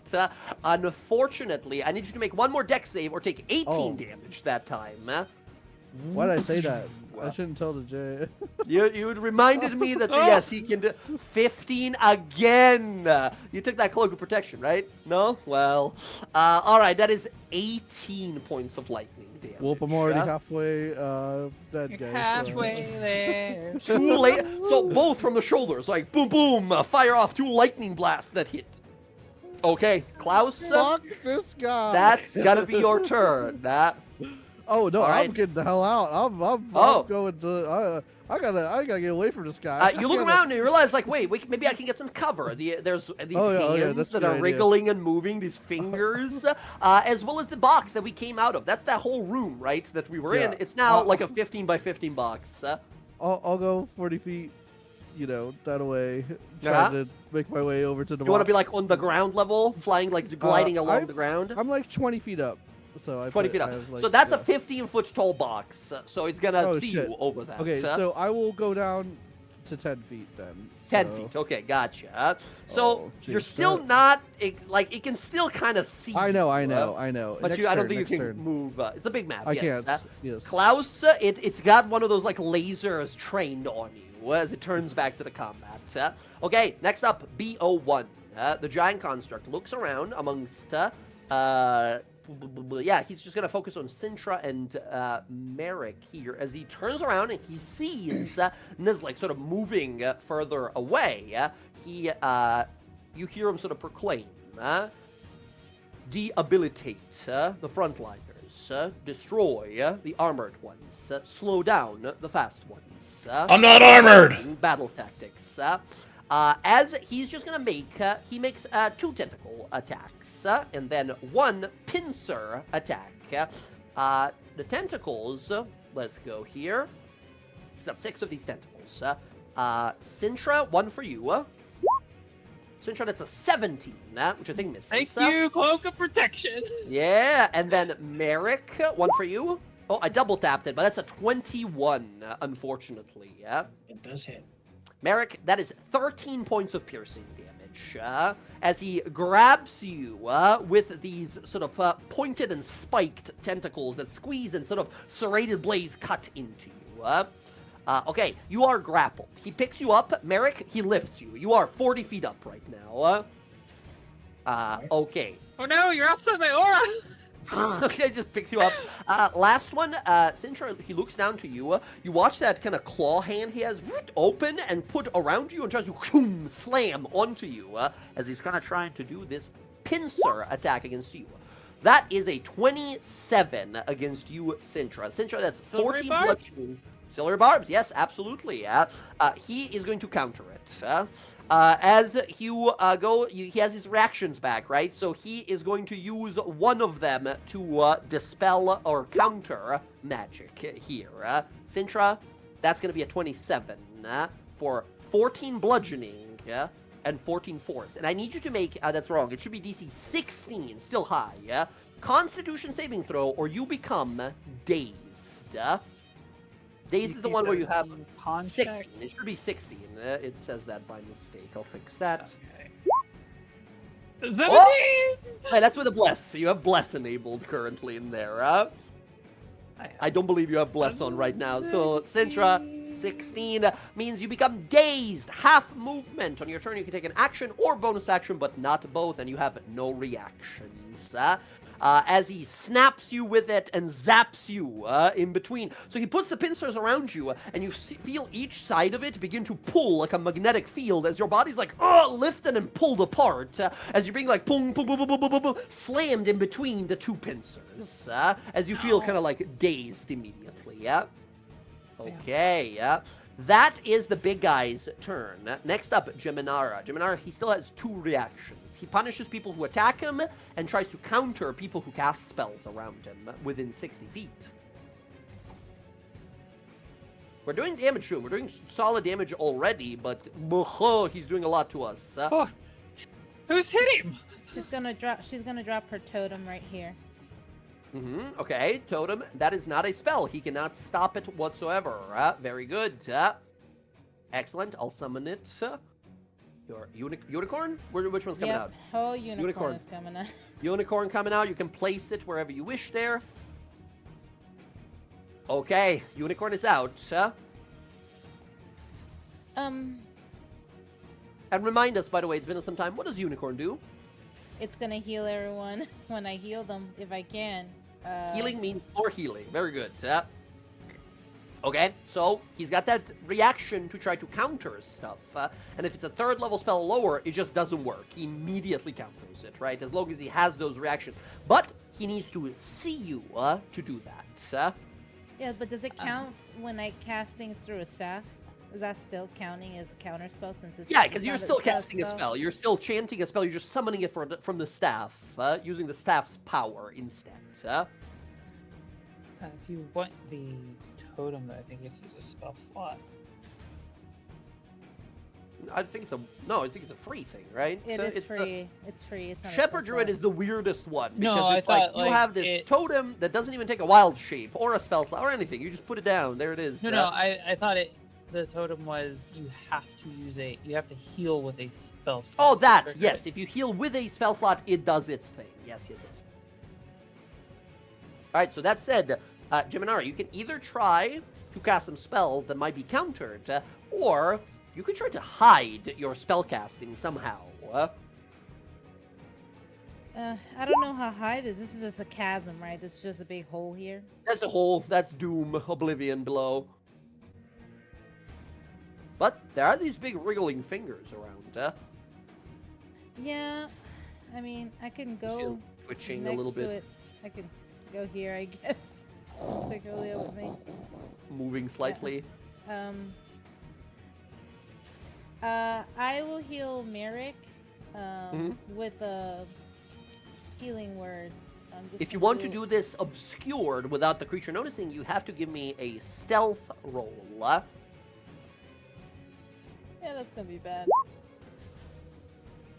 Unfortunately, the creature is gonna see what you're doing. It hears something and looks over, and some part of you is still, unfortunately, sticking out behind the pillars. What spell were you hoping to use? Because the creature will try to counter it. Just a healing word. Just a healing, Healing word? Okay. Oh, you can, right? Because you bonus action, you summon your totem. It's Or healing unless word it's is a an bonus. action. Oh no, the totem is an action. Oh, totem is an action. I thought it was bonus. Never mind. No, it's not. Yes, absolutely. It will counter it, right? It'll use its second of this turn reaction. Its eye looks over and boom, pulses again, and these waves of abjuration hit you, and the finger next to you, the pillar that you're standing behind, begins to kind of crack and break. Yeah, you're right. It is a bonus action. Oh, okay. So So you have to do something as an action. No, I'm not going to do any of the action things that I wanted to do because I don't want it. I don't want it to counter it. Yep.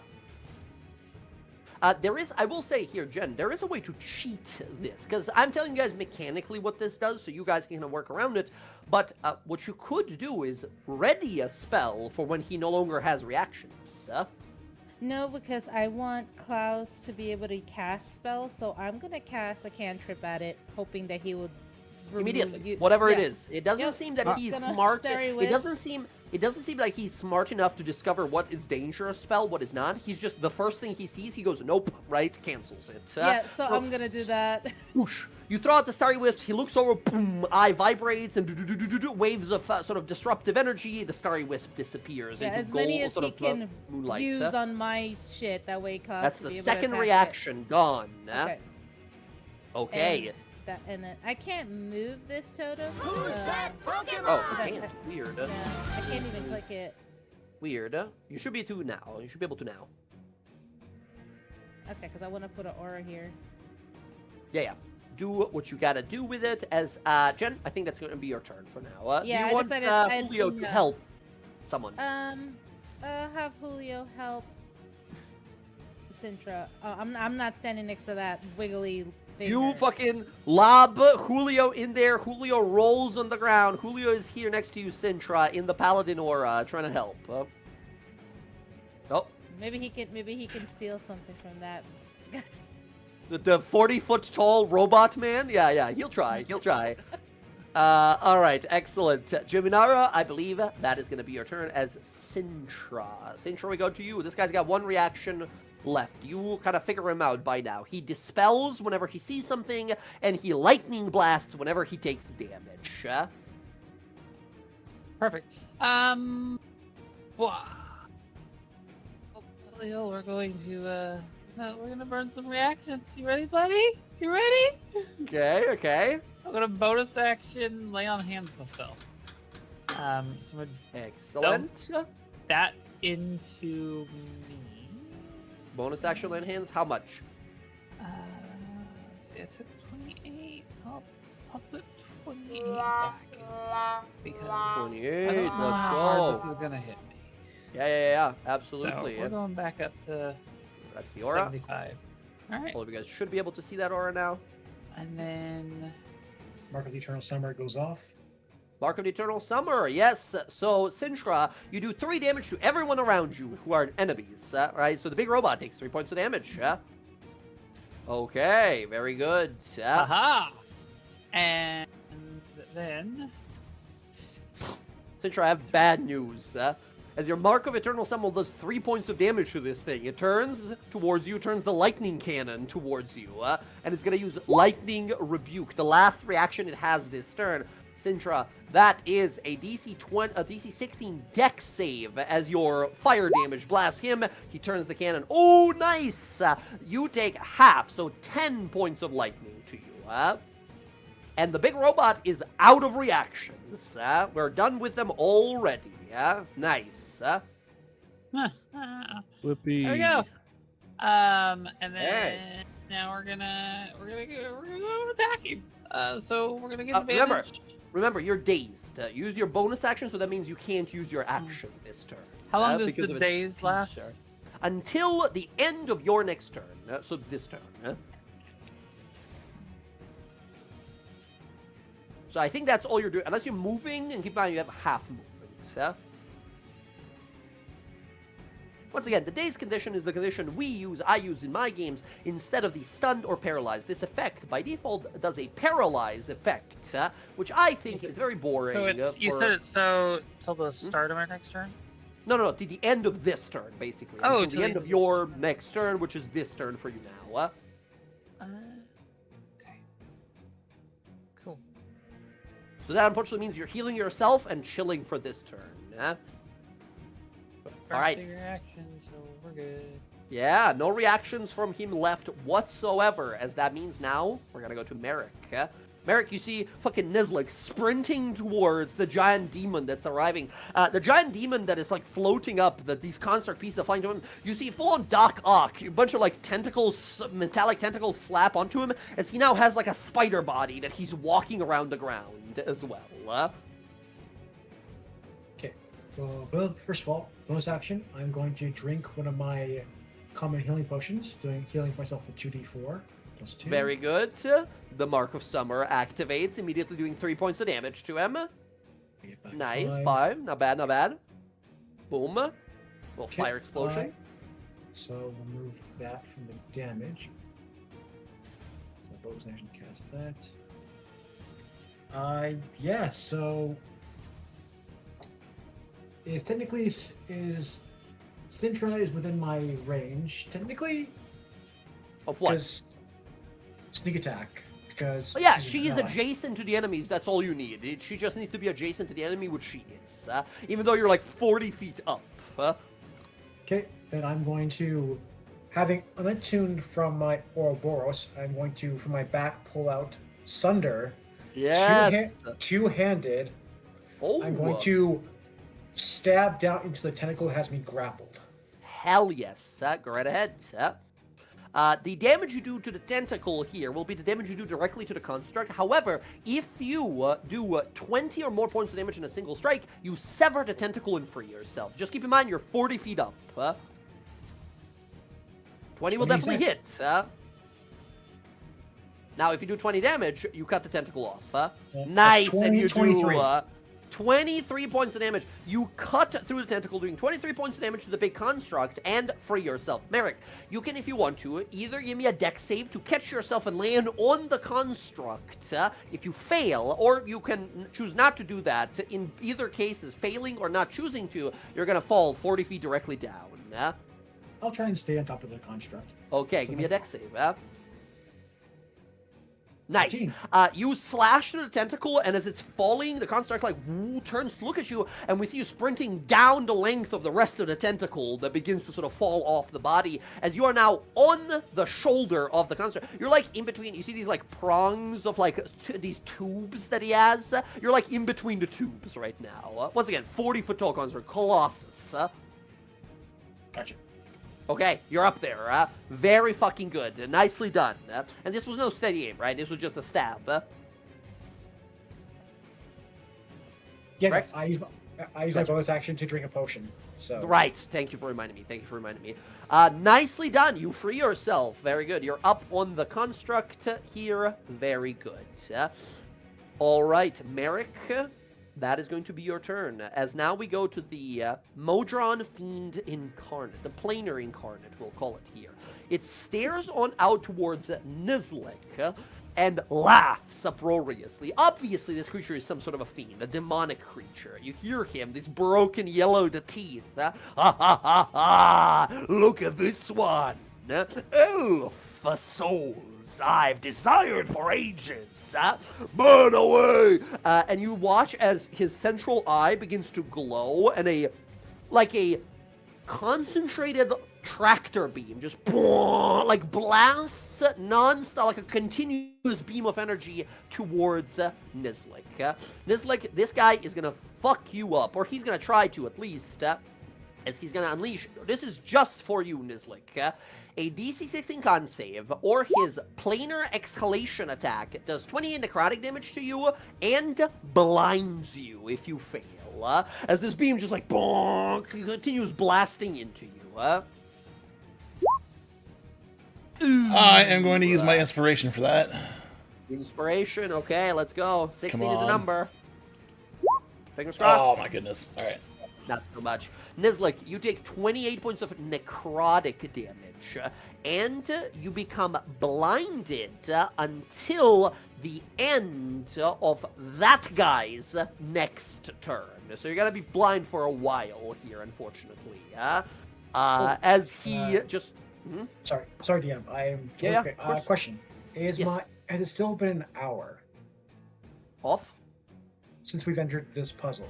No, because remember, you took a short rest at the beginning after fighting those like construct guys. Unfortunately. I'm just double checking that I need a long rest for this to recharge again. Give it a look. Whatever you got. Yeah, sorry, I'll come back. All good. All good, all good. Nizlik, you have been blinded. You cannot see at the moment as the creature, ha ha ha ha ha. It laughs like Barbossa from Pirates of the Caribbean, like ha ha ha ha ha ha, as it begins to float and is going to use its 40 feet of movement to go over here, floating towards the center of the combat. Come now, little elf. Bring your soul to me. Ha ha ha. Just laughing. Okay, Nizlik, it is your... Oh, I double tapped it, but Nizlik, it is your turn now. My friend, you are blind and pretty badly injured. Yeah, that sucked. Okay. We're gonna... So I'm blinded, so I can't see. Mm-hmm. I know which general direction he's coming from, right? So can I move? Yeah, you hear him. He's got now these, like, mechanical spider legs that have adhered to his body, so you hear him, like, kung, kung, kung, kung, kung, kung, moving around. Is there a penalty to my movement, though? Is it what? Is there a penalty to my movement? No, you still have all of your movement. You're just blind, and blindness means attacks against you are advantage. You automatically fail perception rolls, and your attacks have disadvantage. So you're just in a rough state. Okay. This just disadvantage? Sure, why the hell not? We're gonna take... Just straight up disadvantage. Bonus action, healing potion. Very good. It's 2d4 plus 2, right? Do you want to run up to him? Because your Mark of Summer will, whenever you heal, it does like AoE fire damage around you. Oh, I'll run this way.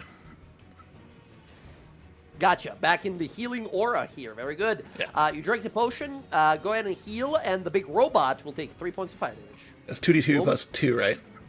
Yes, 5 healing. 2d4 plus 2. Very Yeah, good. sweet. Feeling a little better. A little better. Alright, and then that was my bonus action. We'll take my attacks on the big guy with disadvantage. Let's go. Let's go. First one.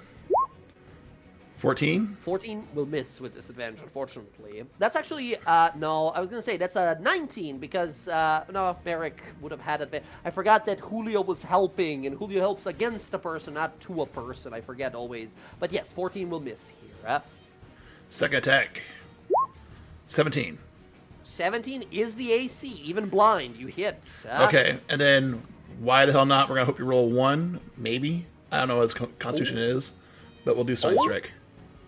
Let's go. Okay, con save for the big guy. He's good at con, but he's not proficient in con. Okay. 21. Worth a shot. With a +3 roll, you realize, like, okay, we can slow this thing down. It's not as sturdy as you thought. It's mostly big and hollowed out metallic machine. But it's got a core. Sintra, do you got any silvery barbs left over? Doesn't have a reaction. Oh, no, she's no longer dazed, actually. She has a reaction back, To what?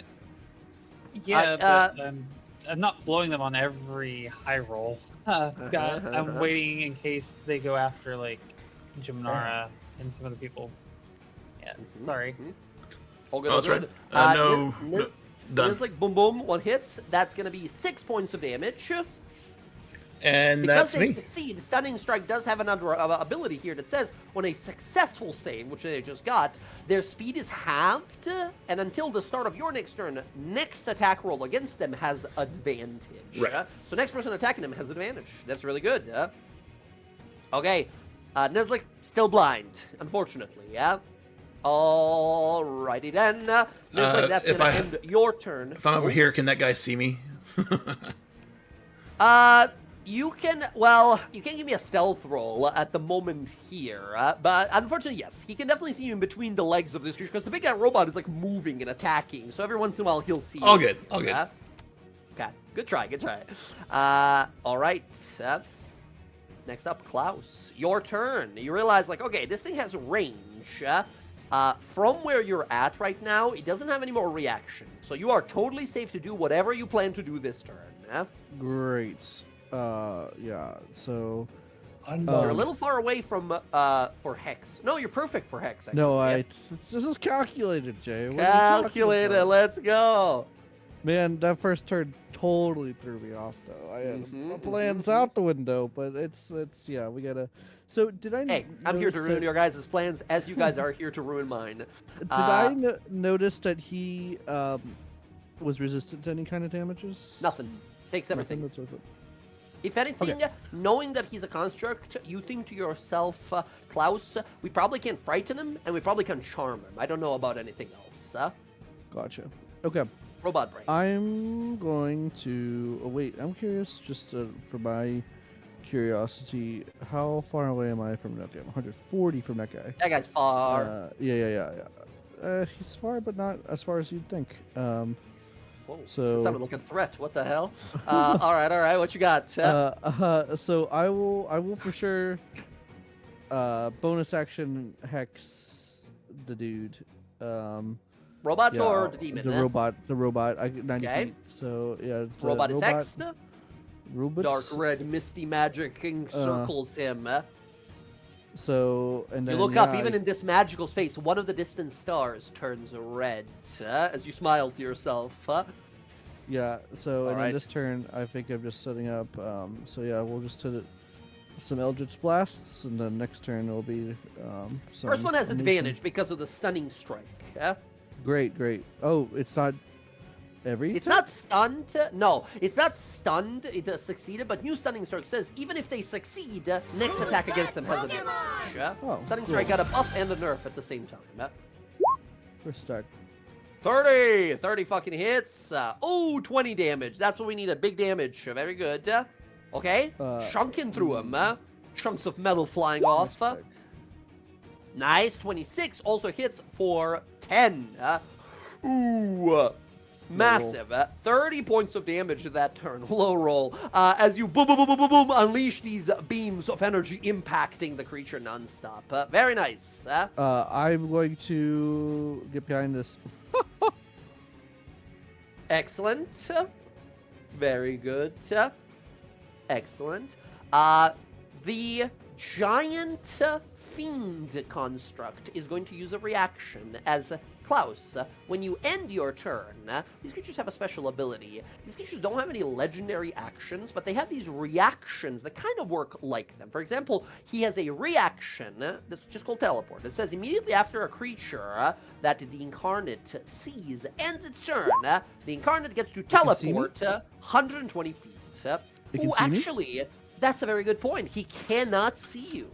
But yeah, he's like locked in on you here. He might try to do that soon, but not to you. Very good. He was going to go after you. Clever. All right, excellent. I believe that is going to be your turn. That's my turn. All right, solid damage. We go to the big problem, the biggest fucking problem on the field, which is BO1. The giant construct regains its reactions for the turn and then starts beating on everyone. Nizlik is blind. It is going to focus on him. Nizlik, you're going to get one attack. Merrick, he's going to try and grab you with one of the tentacles and fucking flick you off of him. And then Sintra, he's going to try and grab and pick you up this time. Sintra, let's start with you. Voice crack. Sintra, that is a 24 against you, unfortunately, yeah. Sintra, much like Merrick... Oh.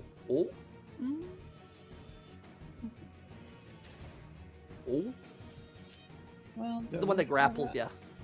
Yeah.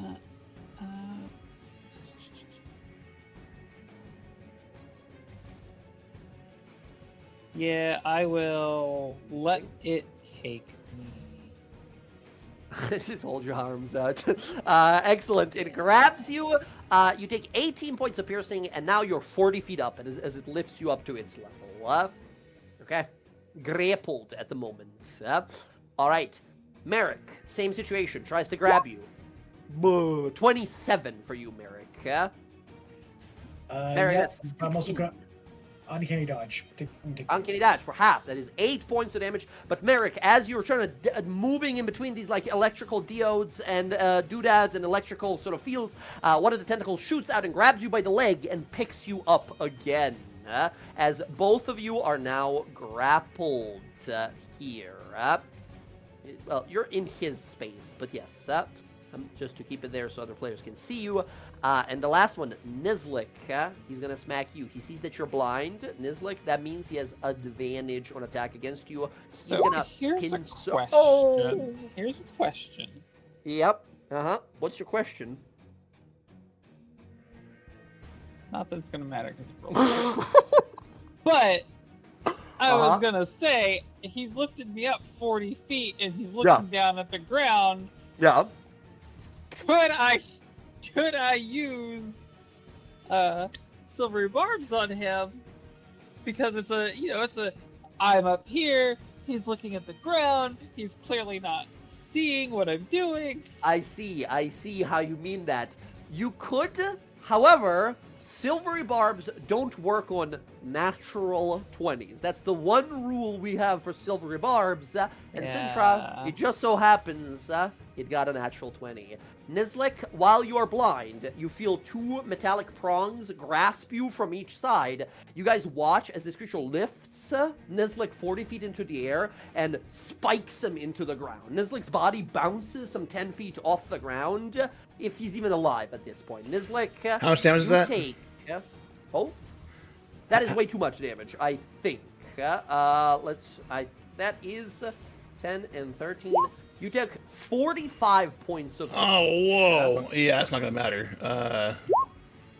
Even if you, even if you reduce all of it, all of the bludgeoning, you would still go down because the force damage is like 23. Yeah, 9. Yeah, you reduce it by 19 total, but that is still gonna go fucking through. Yeah, it's 5 over. Your life.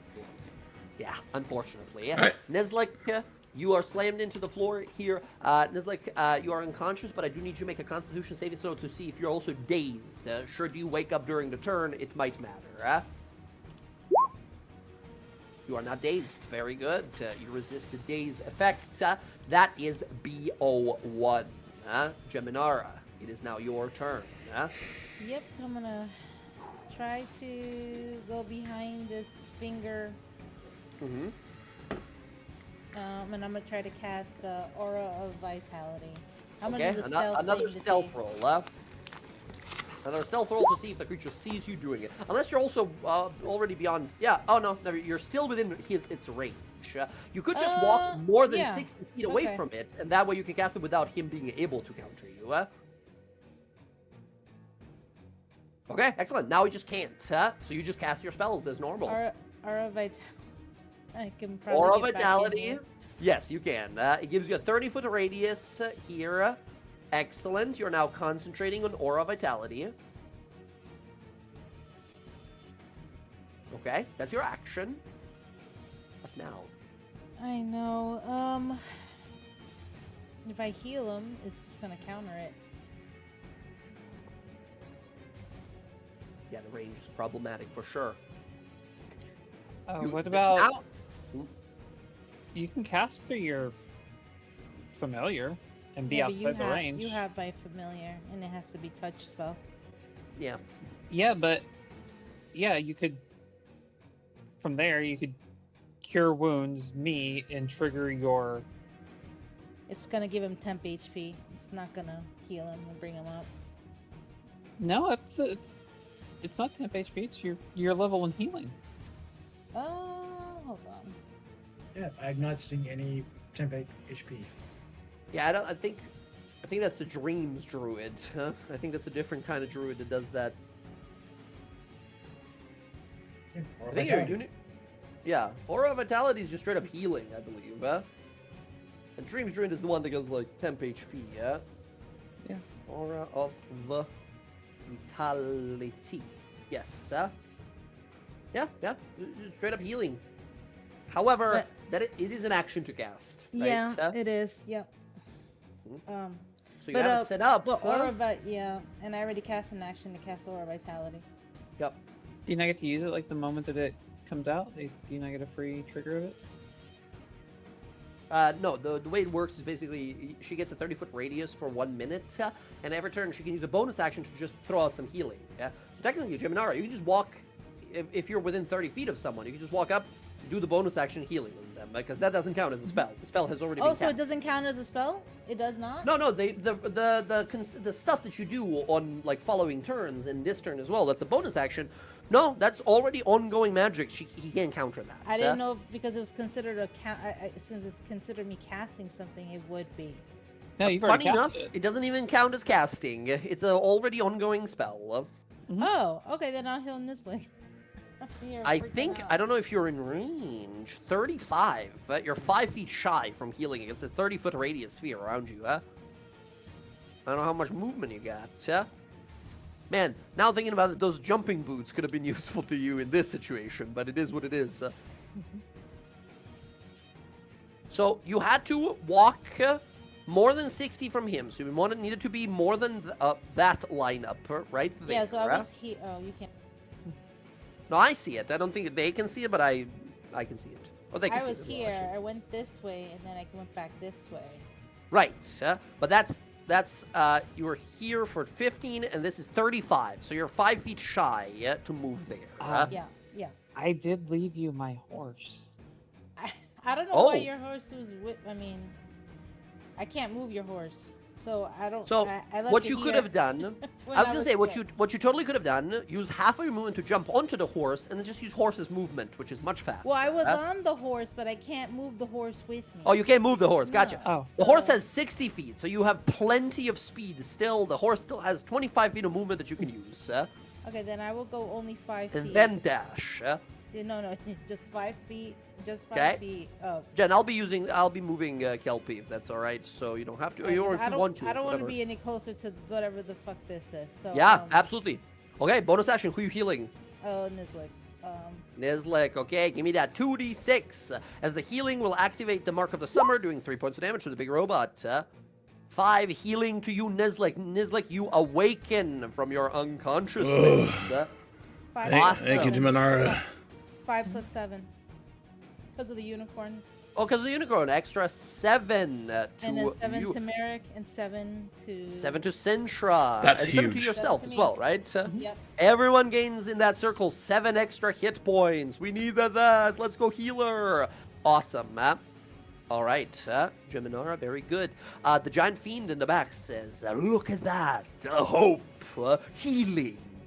Must be snuffed out first. And it starts these spider legs moving towards you quickly. Geminara? Okay. Wait, hold on. How much more movement I have on this thing? You can dash for 60, so you have 25 left, and then 60 with an additional dash. I'm getting the hell Book away from it. that thing. I'm gonna come all the way here with with the clouds right here. Excellent. Yeah, go ahead and move yourself there. Very good. Klaus, you might want to get away from here. There's a big thing coming after me. Why'd you come to my spot? There's no other place to hide. This is the one spot. All right, Geminara, that is going to be your turn. He's too far to do his teleporting move. So Sintra, you're currently grappled by this guy. You can attack him, and if you do more damage than 20 with one of your attacks, you chop off the tentacle that's holding you. Should you want to? It had 6. I chopped off one of them, so it has 5 left. Yeah, good eye. So what will it be, Sintra? I'm gonna attack it. Excellent choice. Any bonus action spells? Any pre-casting? No, Or just gonna inspiration. Counter it. Well, also true. Actually, you know what? Fuck it. We Oh. ball. Okay. Oh, I'm going to. I'm just gonna throw a hunter's mark on him. Hunter's Mark. Okay, clever, because yes, he will definitely try to counter it, right? Eye turns, reaction. No. He ate counters. it. Your whole Oh, plan is now no. ruined. Terrible. Terrible. All luck. right. Excellent. And like, well, anyway, whoa, swing down on him. Let's Yep, go. Swing down with advantage here. We're Let's gonna go. activate Julio giving you range. advantage on the first one. Let's go. Nice. That I'll ignore definitely the hits. 5 radiant. I forgot to turn. That's the divine favor and Yeah. enlarge, actually, you have on there. Gotcha, Yep, gotcha, I gotcha. forgot to turn That off. is 14 points of damage. And we're gonna just do one of these, cause why not? Now, when you hit him here, Sintra, he's going to use his second reaction of the 3 he has to blast you with that lightning rebuke. And he's going to zap you. That's a DC 16 dex save, or you take 11 lightning damage.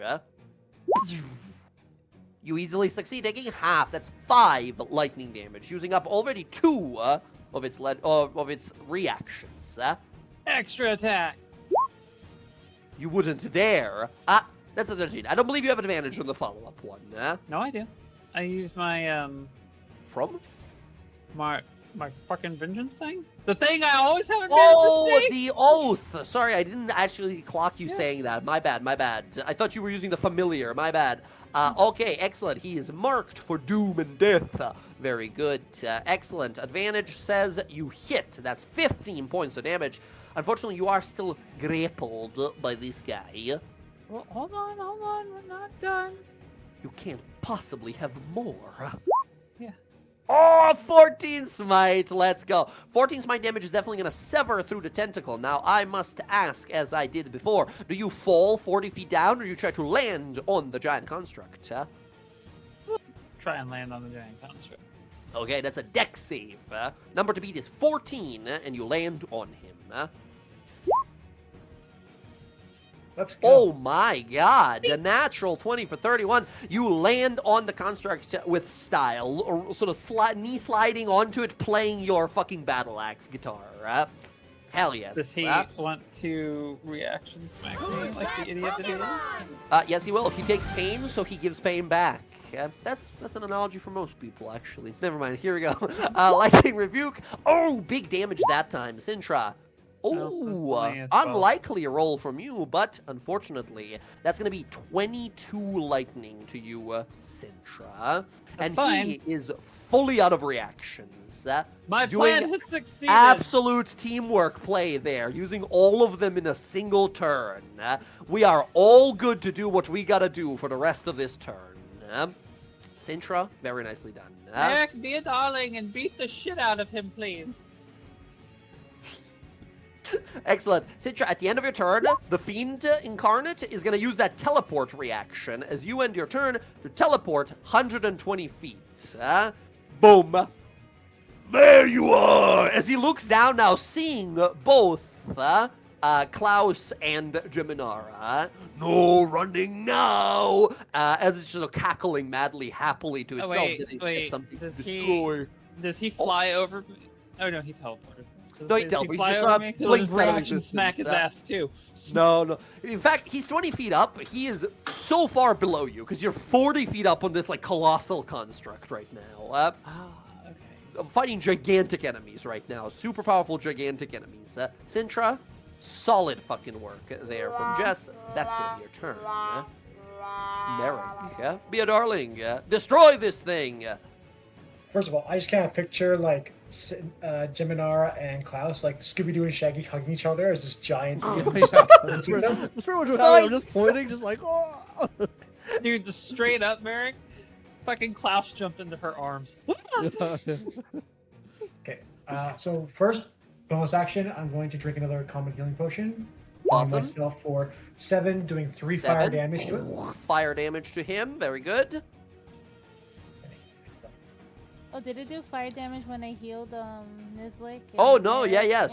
Yeah, sorry, Sintra? yes, I did. Okay. No worries, no And worries. When I heal myself, does the unicorn trigger and I get another additional 7, so I get 14? I don't know. It might be only when she does her spell. Yeah. How does unicorn work? Is I it have all to- I have to healing or? heal. Oh, she has to heal. Okay, gotcha. Okay, that would have been super broken. Good looking out. Good looking out. Alright, so 7 healing, I do the fire damage. Mm-hmm. That's my bonus action. Yeah, screw it. I'm just gonna, once again, two-handed, taking Sunder, I'm going to try and aim for that limb that's grappling me and try and... Let's go. You see Sintra running on its shoulders. You got that sneak attack. It's trying to focus on her, grab her. Let's go. 19 totally hits. Totally fucking hits. It's going to be in fact, by the way, you 26. can have the advantage here because Sintra now permanently has advantage. So Julio is just going to ready a help action every time you are attacking. That way, someone gets to use that advantage rather than not being usable. So you can reroll to see if you crit, but 19 is going to hit. No. So We'll take the 19. That is easily nice. That is 12 plus 14, 26 points of damage to the big guy. Doing incredible damage. And severing the tentacle, leaving him with 4. You are now free. Again, do you wish to plummet or do you wish to jump on him? I'll land on him. Okay, give me that dex save. 14 is the number to land on him.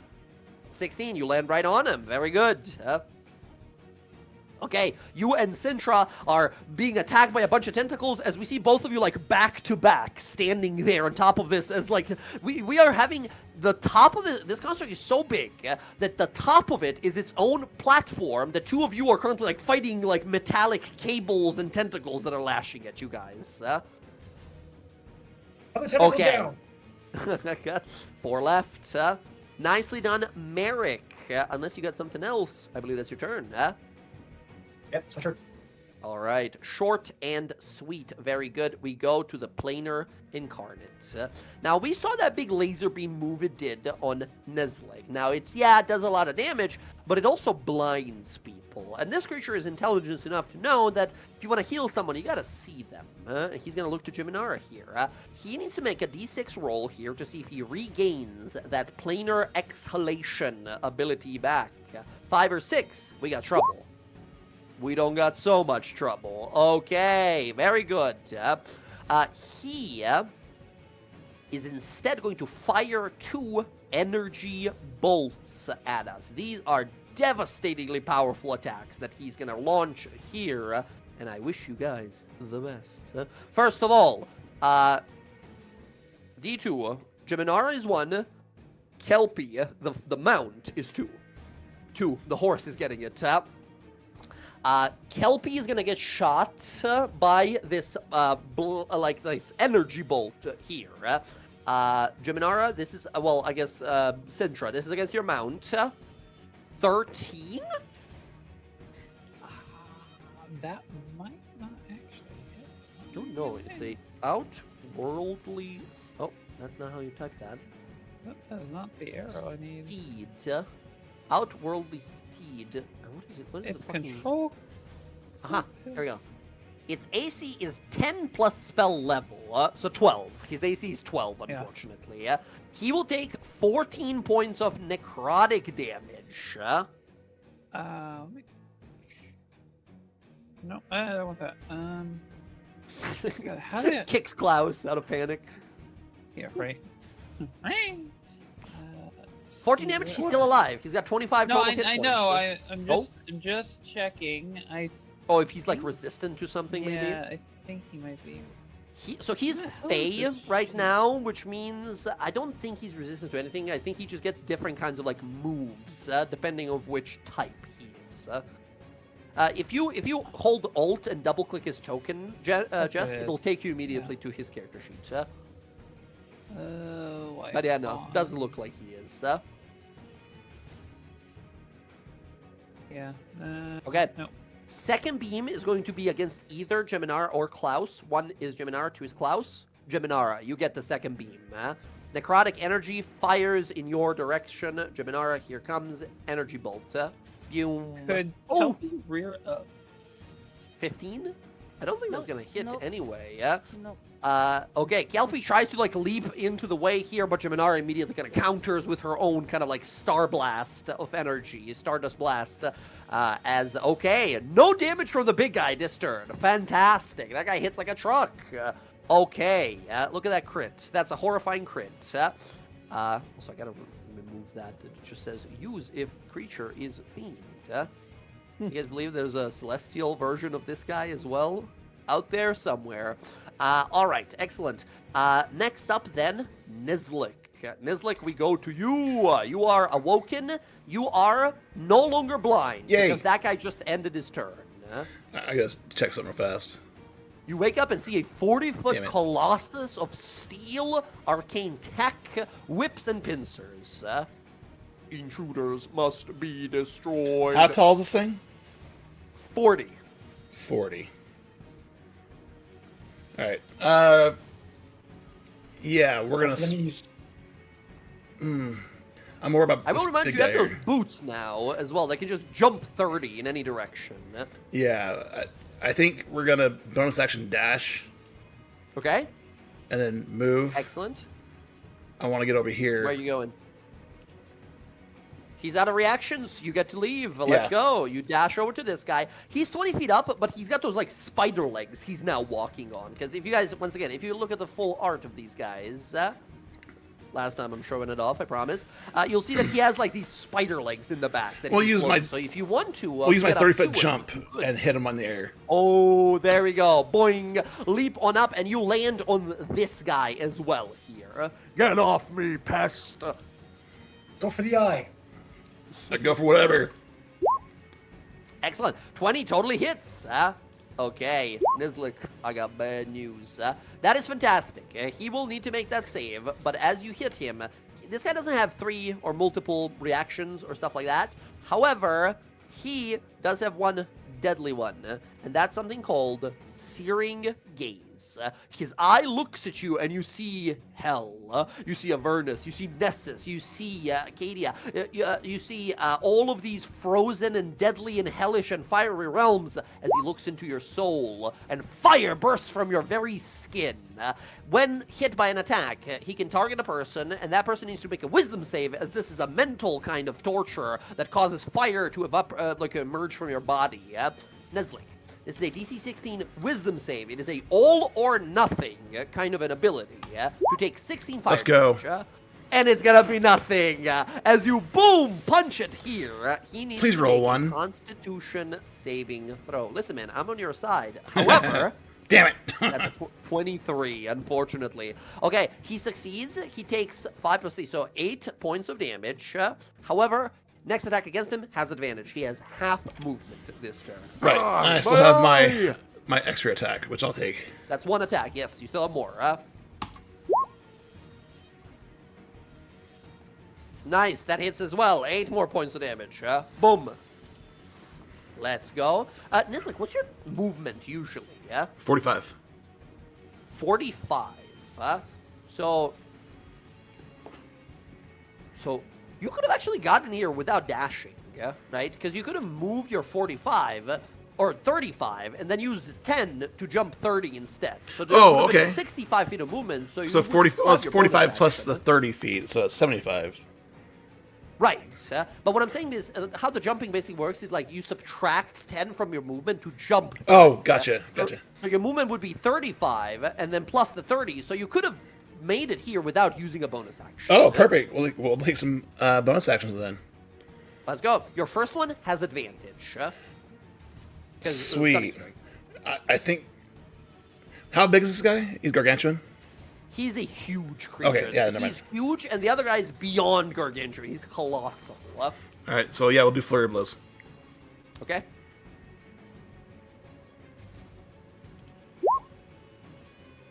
Nice hits. 10 points of damage. This guy, you notice, is much more fragile. He's approaching deadly, bloodied way faster. This guy is not as a giant hulking fucking monster. This is just a guy in a suit of armor, and you're prying it away. 13, however, will miss against him still. All right, so it's half speed and Flying across the battlefield, boom, boom, boom, boom, boom, boom, landing all of these hits against him. Half speed for him, and you already used up the advantage in the first Correct. attack, Okay, Nizlik, let's go. And are you standing on one of the spider legs right now? Or are you, like, on its head? Or, like, where are you right now? I'll be on his head and right above his eye. Yeah, you're holding, and he's spinning. His whole, like, the thing that he is, the head that is surrounded by arm, is, like, spinning around right now, trying to locate you. As you're like, whoa. No, I'll be hanging on, like, the eyelash and kicking him with my foot in the eye. Just sort of roaring in pain and discomfort. Off me, elf. When you're dead. Excellent. Nizlik, that's going to be our turn. At the end of your turn, Nizlik, he still has that. Oh no, he doesn't have a reaction because he shot you with Mind Fire. Never mind, he's not going anywhere. Klaus, Klaus, it's your turn. Finally. All right. No reactions on any of these guys. So I read up on this, and it's supposed to work, but you're DM, and I'm going to. I already don't like where this is going, but you tell me what you got. So I want to fly up above, so I can see both of them. Mm-hmm. All right, and then what I'd like to do is I'd like to cast Scorching Ray. Okay. At 3rd level and twin spell it at both of them. Oh, I see what you mean. So that's like 5. That's 5. That's 5 for each of them. Yeah, twin spell. The reason Zach is being like cautious through this minefield here of mechanically how it works. Twin spell specifies, I believe in it, that it can only be used on spells that target one creature only. Yeah.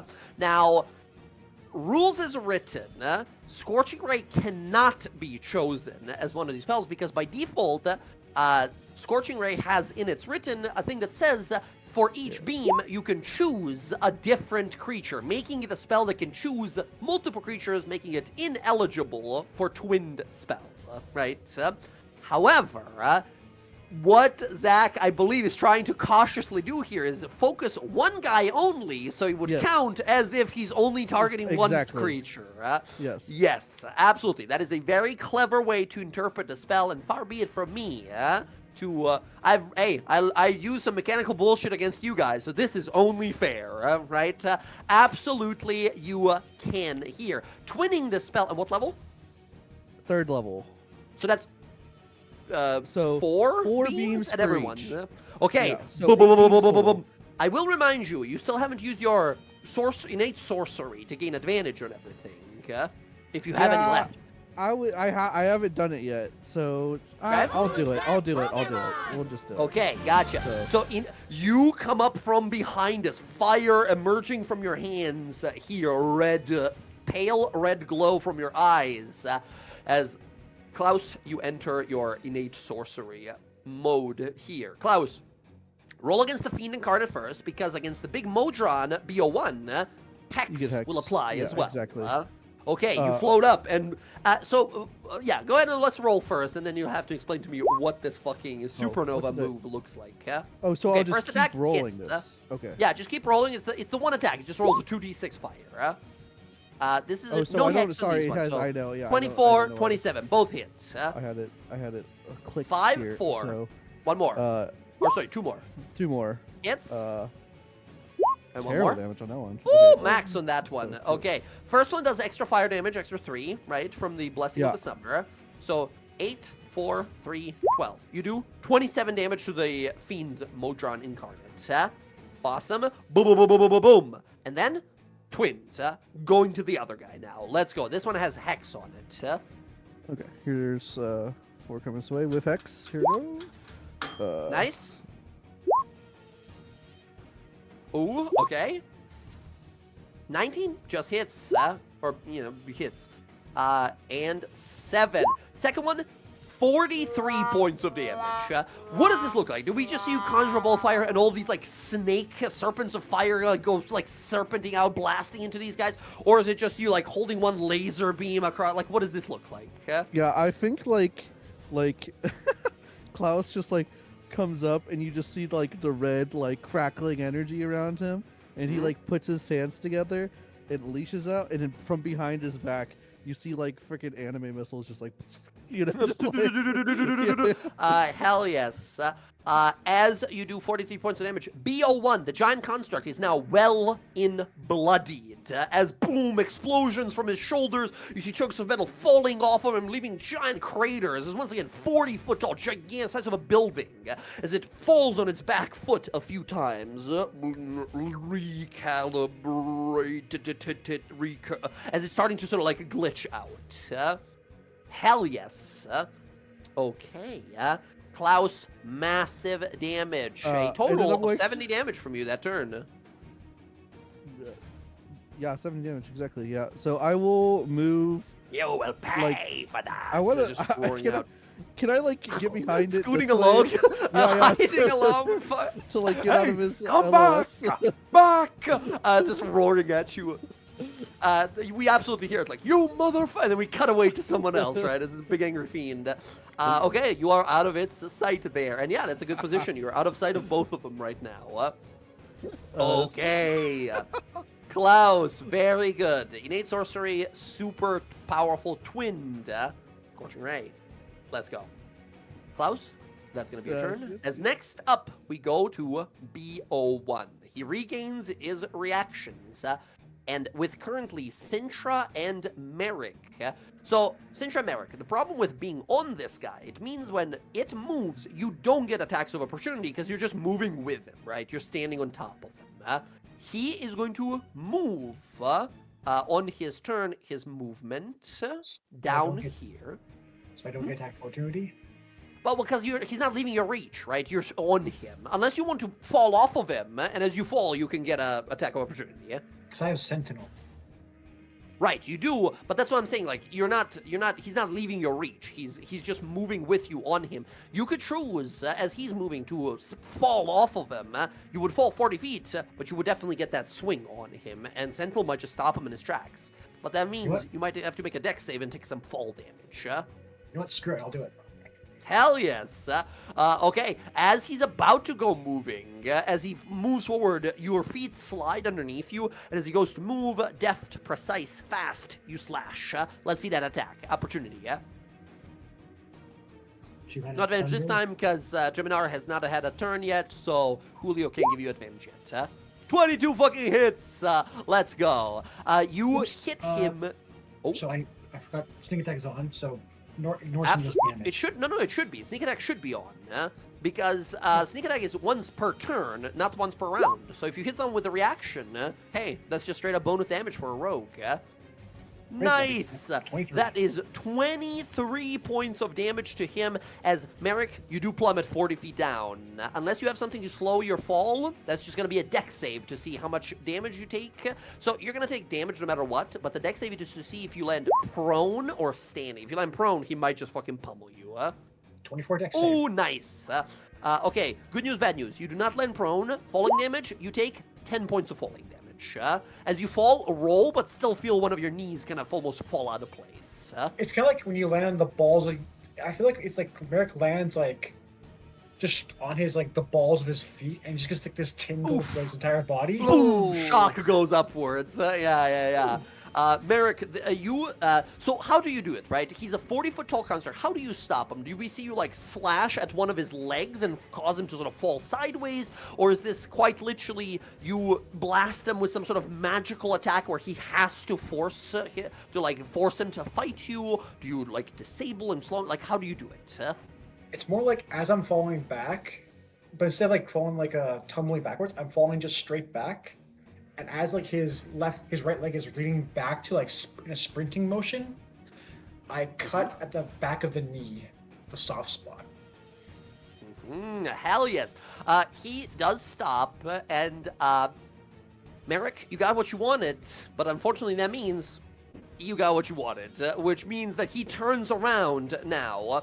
One of the tentacles is going to try and grab Sintra up there. Sintra, here's a tentacle attack against you. 19? How many? I think that just hits. There's 4 tentacles left. Oh, he has 4 tentacles left?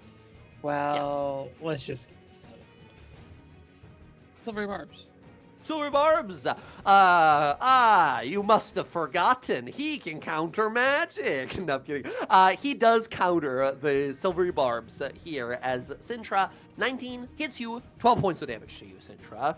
Oh no. My master plan. Excellent. Merrick, one reaction for you as well, because when you stabbed it with your reaction, he's going to use his reaction to lightning blast you there. As you hit the ground, you immediately land on the ground, hurt your knee, look up as you see the fucking cannon fire out towards you. Merrick, that's a dex save. Ooh, big damage that time. Merrick, that's a dex save 16 or 23 lightning damage. I'm using my inspiration. Fuck Okay, that inspiration. Let's do it.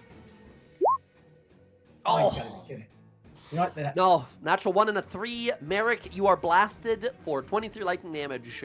You, my friend, are a powerful rogue paladin combo, but that also means no evasion. So that's just straight up damage. That's just straight up pain. All right. I go from 28 to 5. Ooh, okay. Merrick is looking rough. Okay, he can't move anywhere as he is going to, he's got that third and final attack. D2. 1 is Sintra, 2 is Merrick. Sintra, pincer attack. That's dazing. Pincer attack. Here comes.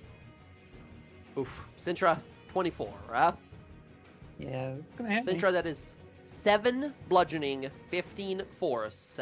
You are knocked unconscious while held by one of the tentacles, and I need you to make a con save to see if you also become dazed should you wake up during this turn. 24? You will not be dazed should you wake up. That is BO1's turn as he cannot move anymore. Geminara, you hear Julio in your head. Boss, this is not going great over here. I mean, this thing's almost fallen over, but the singer lady, the cool guitar lady, I can't quite wake her up. He's like doing a little CPR. Like, come on, don't give up on me, come on. Has he used all of his things already? He still has 1. He used a reaction to counter and a reaction to do damage back. He still has 1. But you have your aura already on you now. Yeah. Sort of a bad case scenario. You're doing okay, but all of your friends are very injured. Yeah, I'm gonna run with Kelpie here. Okay.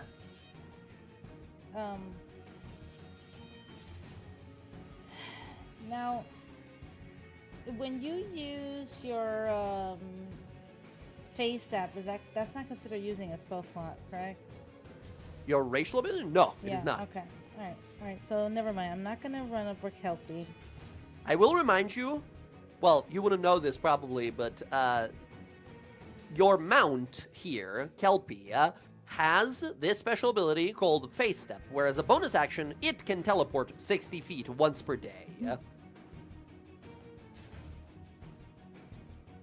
I know, but the move that I need to make, I need to be within 30 feet to be able to get them both, and then he'll counterspell it. Yeah, so possibly.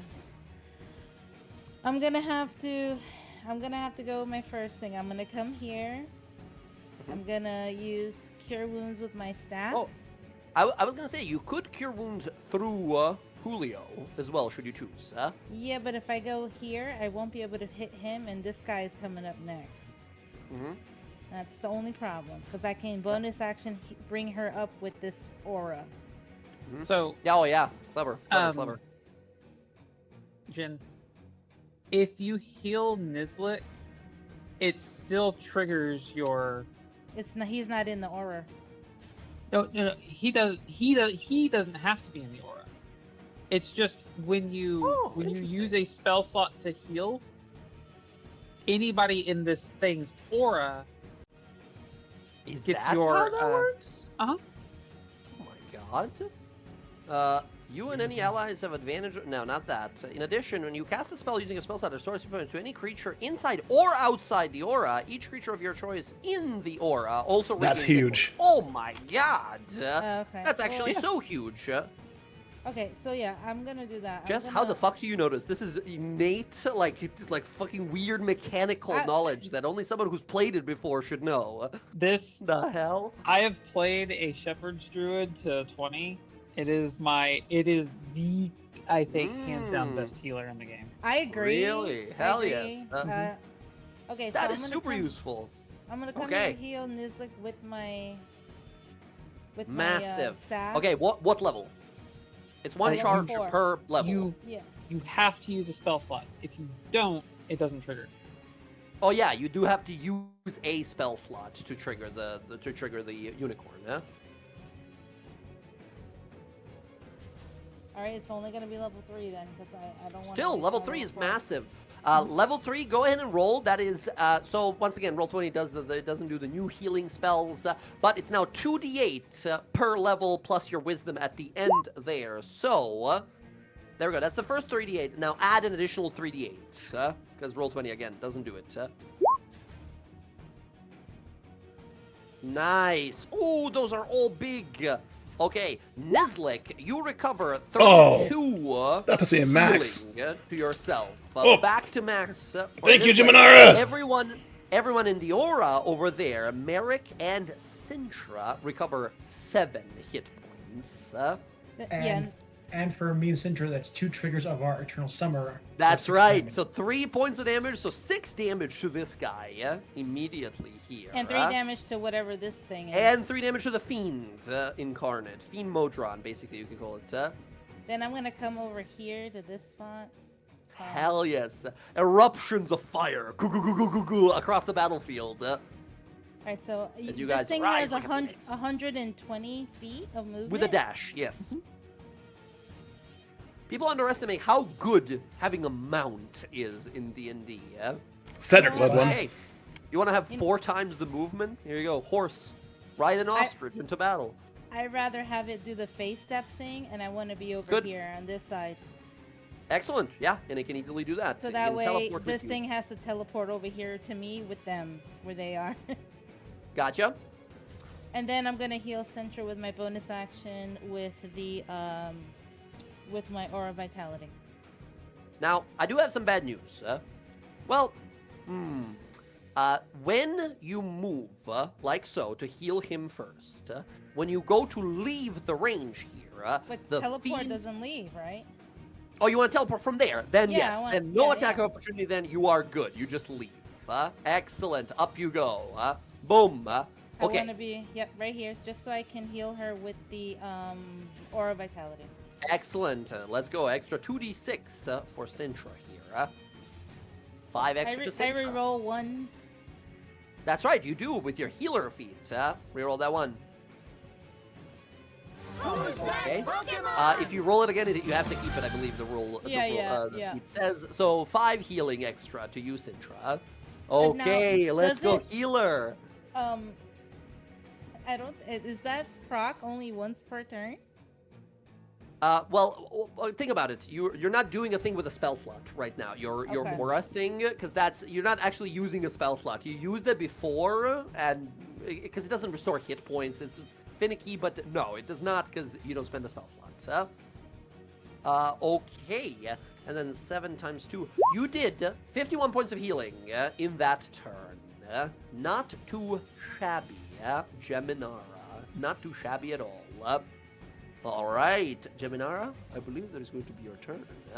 Yep. Huge. Sintra. Sintra, this guy has 1 reaction left. He's going to lightning zap you if you hit him, unless you dodge out of the way. I'm going to cast Hunter's Mark on him, Jay.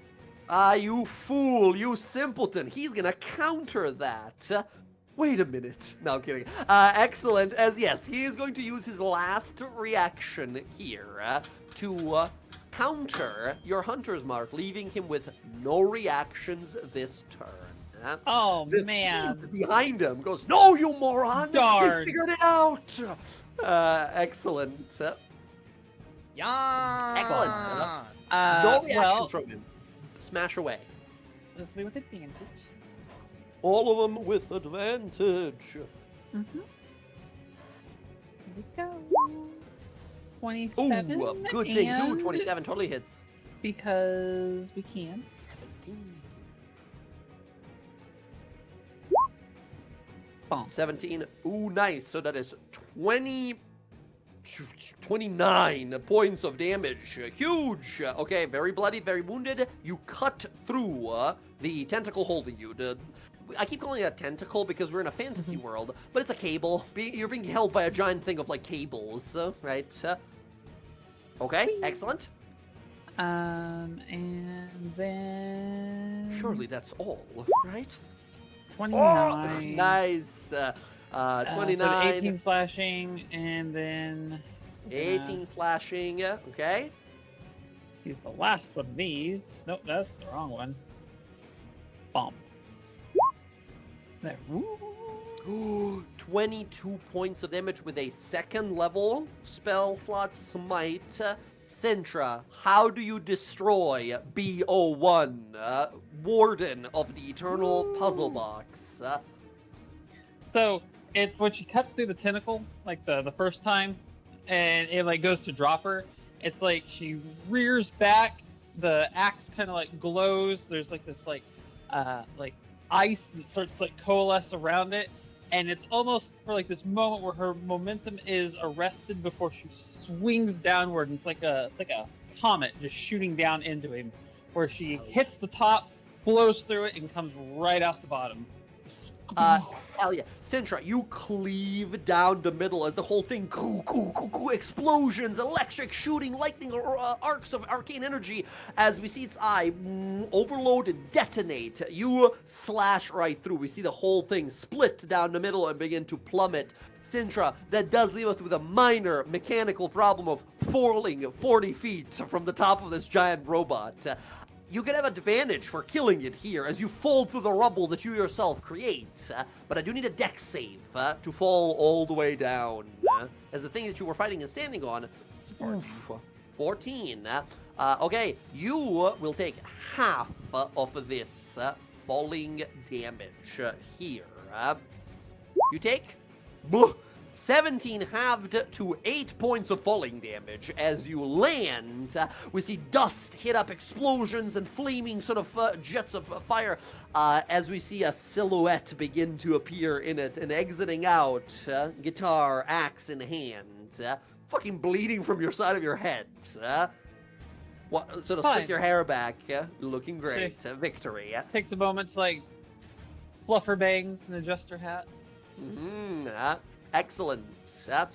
You hear the demon screaming in the back. Stupid, stupid, stupid! Leave it all to me, why don't you? Let's do this! His eyes begins to glow, ready to shoot more energy out of it. Sintra, very nicely done. B01 is no more. Only one big boss enemy left. I'm going to move forward a bit. My god, you're barely alive. 20, 25, 30. Look, if Alondra can do this, so can I, okay? That's right. Okay, Sintra, you move towards this guy. He immediately uses a reaction to leave. At the end of your turn, Sintra, he's going to teleport. Stop hiding! As he appears over here behind Klaus again. Klaus, you feel warmth all of a sudden as you look over your shoulder and you see a giant eye staring at you. No escape! All right. He's just going to teleport over there after him. Nizlik, you fall some 20 feet to the ground, but you have slow fall, the monk ability, so you take no damage. Okay. Yeah, there we go. Excellent. Use your reaction to reduce any damage. Do you want to use your reaction? I mean, your turn's coming up soon, but I don't know. It would be a reaction to take less damage or a dex save to just try to reduce some, huh? I can't deflect anything from him, so yeah, we'll use reaction. Prone is nasty. Prone is deadly on this big map. Okay, there we go. You just land. You can't take damage. It's 5 times your monk level. You negate up to what, like 40 falling damage. Okay, Sintra, that was the end of your turn. When he did that, Merrick. This guy's far. Okay, I'm gonna move 5, 10, 15, 25. He's just roaring. No, no, no! The master will be mad. We are supposed to keep this place blocked off. How is this possible? And why did you come from, like, the exit and not the... I'm so confused.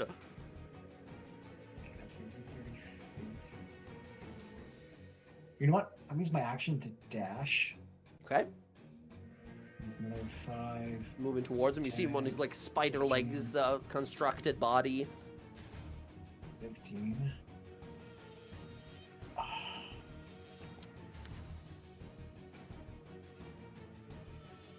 Let me know if you guys, because this is the usual game time, like time of the part of the game where we like end the session for the night.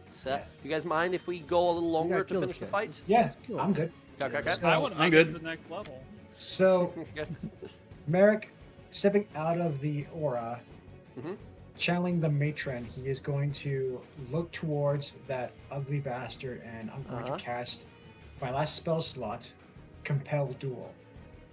You son of a bitch. Okay, very clever. Compel Duel will make it so he can't run away from you, which is very, very clever. A divine demand. He has to make a save, so he can still unless he's got some weird things that doesn't affect his mental state. Gotcha. The DC 15. Excellent. DC Wisdom 15 wisdom save. Okay, here comes.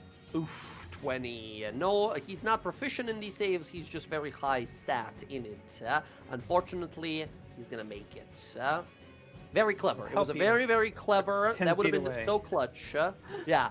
He would. That was very clutch. Good thinking, mechanical use of the spell there. However, he looks to you as you call upon some sense of sort of destiny and honor to call upon this duel, and unfortunately, you find that this creature has none. Nothing meant for it in the future other than desolation and wanton destruction, and no sense of honor whatsoever. Okay, so this is I used my action to dash. Right.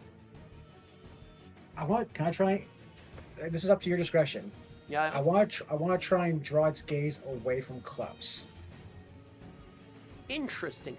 How would you do so? Do you try to, like, as a part of casting the spell, right? Obviously, the spell doesn't work here, but what do you say? What do you try to tell it to compel it? To like, hey, stupid, look over here, or because it's a big demon, it has a mindset of like, I'll get to all of you guys. I just want to kill the fucking fire explosion guy first. Hey, over here, you one-eyed ugly son of a what do they call it? What's the lowest level demon that you can? Son of an imp. Imp, yeah, imp, or like a quasit, like larvae, some of them as well. He turns back towards you. Give me an intimidation roll. Less so to frighten it, but more so to get its attention. I'm proficient in intimidation. Okay, let's go. 19. 19 is definitely good enough here for it to sort of turn around. And now we hear you sort of yelling off in the corner as he spins around. What did you call me? I have lived for dozens and dozens of decades, growing in power. You dare. You will see my power. And you will know your mistake is the last one you ever make. And he's fully now focused on Merrick and on like he looks away fully from Klaus. Now I'm not saying that you protect the rest of the party. You here protect Klaus from being attacked by this guy. Yeah, I want to draw his attention away from Klaus, and then I'm gonna step 5 feet back. I still have some movement left. Yes, back into Yora. Very good, clever. Value my turn. Okay, Merrick. Very good. We go now to the planar encounter, the Devil Modron. I roll a d6, or on 5 or 6, we got big trouble. 3 again. Very good. Okay. The big demon Modron is going to fly forward towards Merrick, and then it's going to close with you, Merrick, here. It's going to approach you, and you watch as its mouth opens and it leans down and tries to try to bite you. Here, as it makes one of its slam attacks. Enough! Behold, power of a true demon! And he slams into you for 26 for 20 points of damage. Silvery barbs. Holy. Ooh, silvery barbs. Very good. Here is the reroll. 18? I think 18 that still hits. Just hits. That's the AC. Brutal. Okay, that's 20 points of damage to you, Merrick. Yeah? Advantage to Nislik. Advantage to Nislik on his next roll, okay? Hey, thank you. Merrick? You watch. So, I go down. You do have Uncanny Dodge still, I will remind you. Uncanny Dodge with 31 force damage. No, it's 20. It's the first roll. Use the first roll for the fairness. Yeah, no, definitely Uncanny Dodge that. Yeah? Okay, good. You get slammed. It's actually not a bite. It's one of these big spider legs. It slams into you and pins you to the ground. We see the ground explode beneath you. It is cratered as it lifts its massive clawed hand, and we see blood pouring from it as we're like, oh no, Merrick has died. And we see a hand come out from the crater below, grabbing onto the ledge. Coming up, we see some of your armor and shirt is kind of torn off of you, blood pouring down your face. And there in your hand is this blade you still hold, still alive. Very good. He fully assumes you're dead. He's going to turn around and laser beam one of the people here, Geminara. He's going to kill your horse. Again, he's going to shoot the horse because the horse keeps taking you around and allowing you to heal your friends. I have a question. When I healed and the Kelpie was in there, does Kelpie get healing from my aura too? Were you in the aura at the time? Because I don't think you... Oh? Oh, no, you're No, right. when you... Yeah, With you the bonus were... action one, it didn't, right? Because it's not a spell slot. So hold on, actually. There is a... Just hit me with, well, actually... If I can Well, blast up these wizard nose. hold on. What could you possibly say here that'll change the outcome?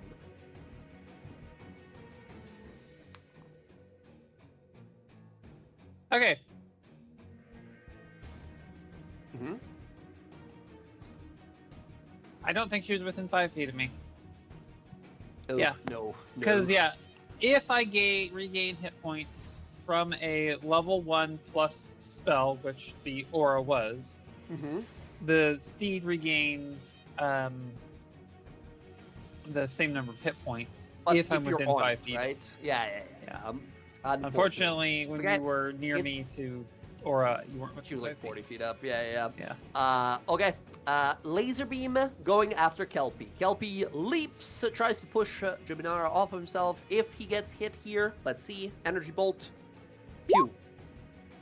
Yeah. 18 for 25. Geminara, you see Kelpie look around as this guy focuses the laser beam, and it sort of misses you guys as Kelpie looks behind him, and the creature just holds the laser beam, right, and kind of rotates. As we see the laser beam kind of like burn across the ground here. Kelpie stops, all of a sudden realizing it's coming for you guys, shunting you off of himself as you fall to the ground and kind of roll. Geminara, Kelpie is instantly destroyed. Geminara, I need you to make a dex save. You just fell off of a moving horse. Who's that Pokemon? You won't take any damage, but you might fall prone. You do not. You land on your feet. Very good. Okay, Kelpie did a lot of work for us, but he is gone. Geminara, you hear the sloshing of this wet tongue coming out of the statue's chest. As you look over and you smell breath of this living statue thing. Okay, excellent. That is its 2 attacks. Blast these away. And then he's going to move on his spider legs. Again, assuming that Merrick is dead. He's going to keep moving this way towards Sintra. That is going to be its turn. Well, I still have my reaction. Oh, no, I know. I use my uncanny dodge. Yeah. Okay. Nizlik, your turn. Okay.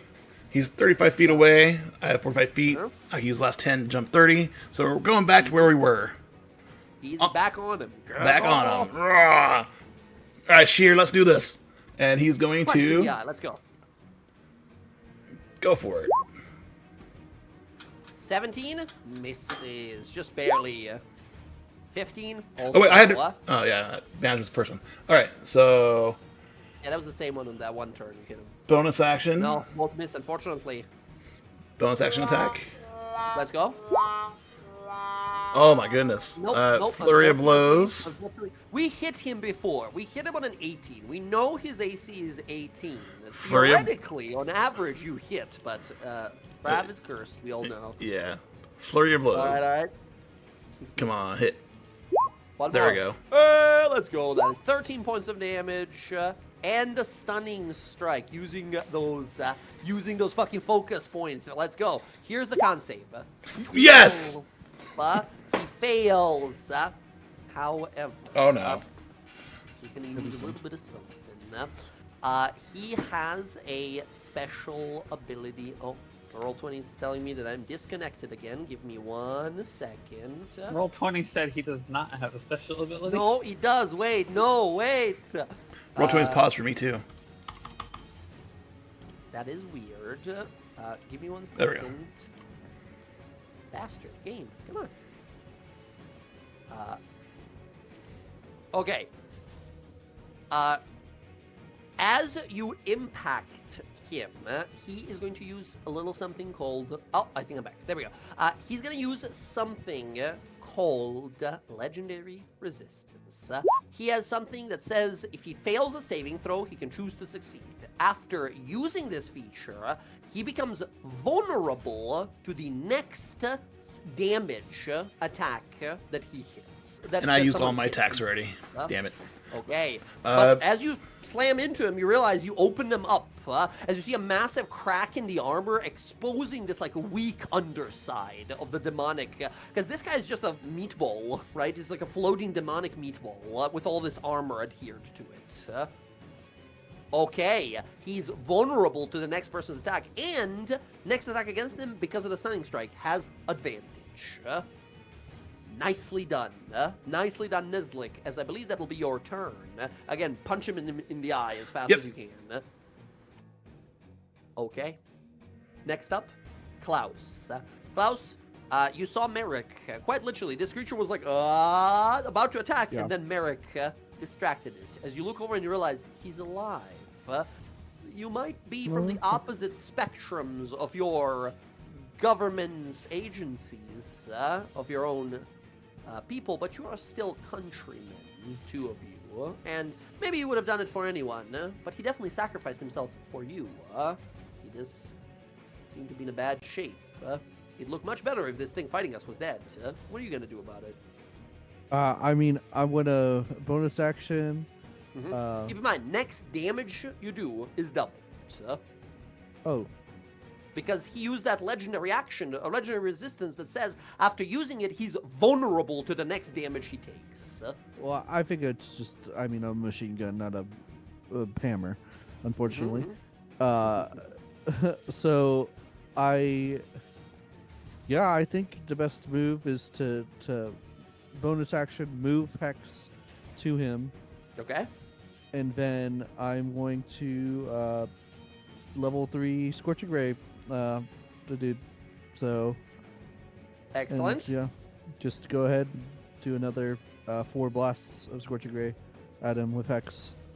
So Scorching Ray, Hex, let's go. Combo. First one will do double damage. All right, and with the 3 additional damage. damage. Hex as well. Yeah, and the 3. And the extra 3. Yeah, so that'll be, very good. Very good. So just, I don't know, 16 will hits. miss.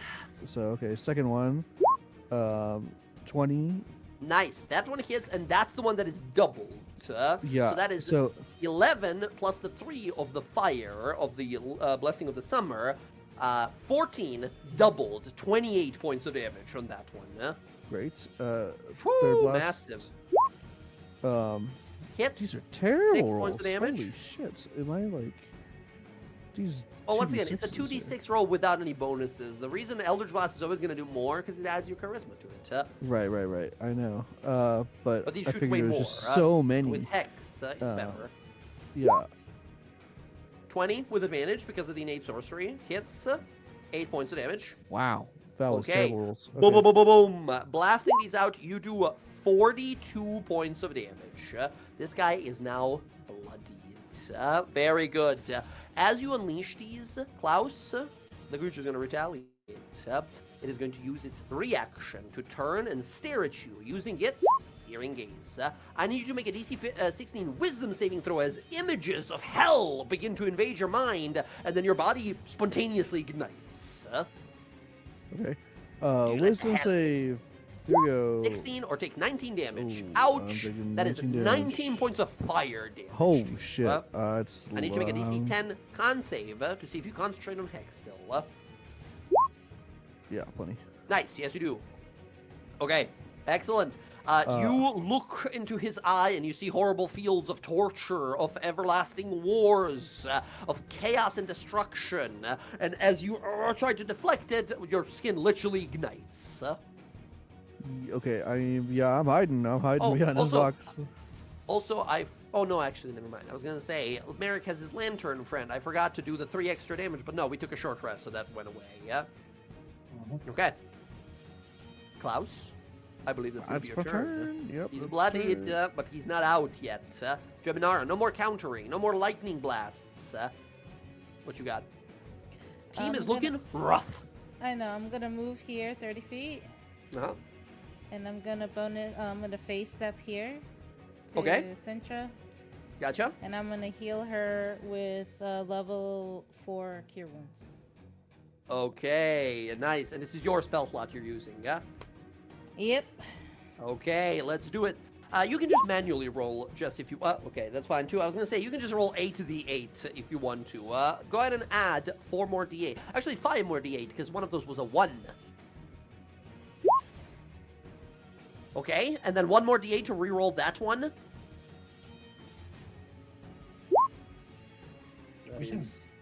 Ooh, nice. So 17 plus, instead of 20, that is 26. Sintra, you recover 43 hit points. Plus 7.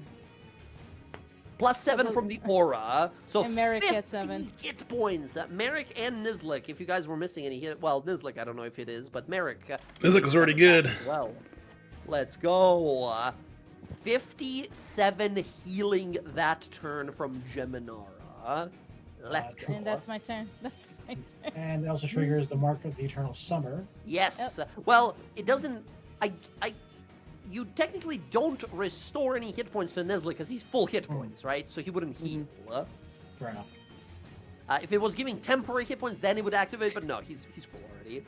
All right, there we go. Nice. Geminara, very fucking good. Very good. Oh my god, you've done over 300 healing, I think, this fight alone.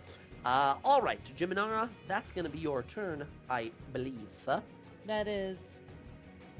Okay. I'm hoping Sintra. Sintra could kill this bastard. Sintra, you kept having people steal your kills right in front of you so many times now. Finally, you got to kill the more deadly, perhaps maybe more deadly, of these 2 wardens, this giant robot. But why stop there? You see a gigantic demon, your smiting powers awakening.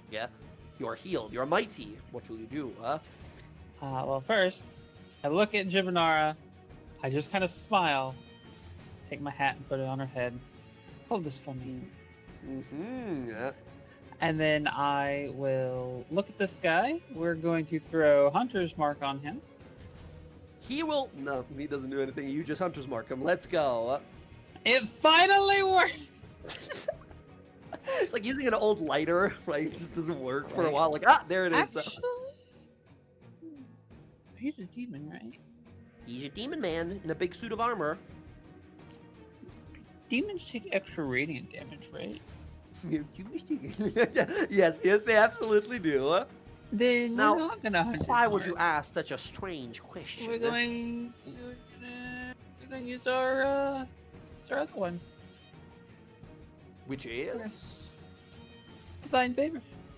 I mean, Divine 1d6 favor, of nice. force is nice, but 1d4 against a demon is basically 2d4, right? The math doesn't solve. That is incorrect. But no, you guys have done some radiant damage to him already. He doesn't take any extra from radiant, if that is what you're sort of banking on. Okay, then Hunter's Mark it is. Excellent. Hunter's Mark it is. Yep, Hunter's Mark it is. And we're gonna. It's funny you mention that. That is not correct. We're gonna run over here. Here we go. Okay, let's go. He's on basically, once again, a meatball with armor around him and, like, mechanical spider legs holding him up. Oh, you're funny looking. Now, once again, you can transfer your oath to him, because remember, that's a new thing as well now, where you can just transfer it to people. It just goes. Basically, like, every swing's just an advantage unless it drops. Which is so funny how Oath of Vengeance Paladin is now just like, yeah, I fight one guy until he's dead, and then the next guy. Nice. So ooh, big. Because we have 25 damage. Left. Level 1, add an extra d8 to it because he is a fiend. That's an extra Nice. 12. 12, very good. 12 points of damage. Kaboom. All right. And second swing. Ooh, 13 even with advantage is not gonna hit, unfortunately. Yeah. That's a shame. All right. Excellent. Oh, I forgot about Julio. He will provide advantage to Merrick, I suppose, the next person going. Cincha? All right, Merrick, I set this one up for you so you can kill it. I'm giving you fame. Merrick, you rise from like the fucking crater the creature slammed you into. Blood down the side of your face, your armor, kind of shirt, kind of slightly ripped and torn, but in like the handsome action movie star kind of a way, you know what I mean? As you rise, what do? This guy is, he's not in like single digits, but he's way in bloodied. With Julio is gonna unleash the ready action to help you, to give you advantage. Well, I'm going to sprint 5, 10 with Sunder dragging on the floor behind me. Yeah. As I get within 5 feet, I'm going to chug my great healing potion. Greater healing. Okay, let's go. 4d4 plus 4, and he takes that 3 points of damage. Yep. Ooh, that's getting deadly. No, oh my god, what a great roll. 17 healing. Nice. And I forgot, because I also have a paladin, I have dueling. I get +2 damage if I'm wielding a weapon in one hand. Yeah, so, that's right. All right, so you don't advantage. want to two-hand. Right. So Sunder one-handed. Let's go. So, With advantage. Sneak attack. 23. Oh, 23 is gonna hit. Oh, by the way, once again, that's the what you dragging is the old what's it called, vicious weapon, or not vicious weapon, but Sharp. sort of sharpness. It used to be like you roll 46 to see if you cut off some limbs. They changed that. Now it's just straight up you crit, you do extra 20 points of damage. Fair enough. Ooh, 21 points of damage is not gonna kill it, unfortunately. It is still alive. Just barely, however. Unless you want to do a little smiting yourself, if you have some spell slots left. Well, here's the thing. I need to check something real quick.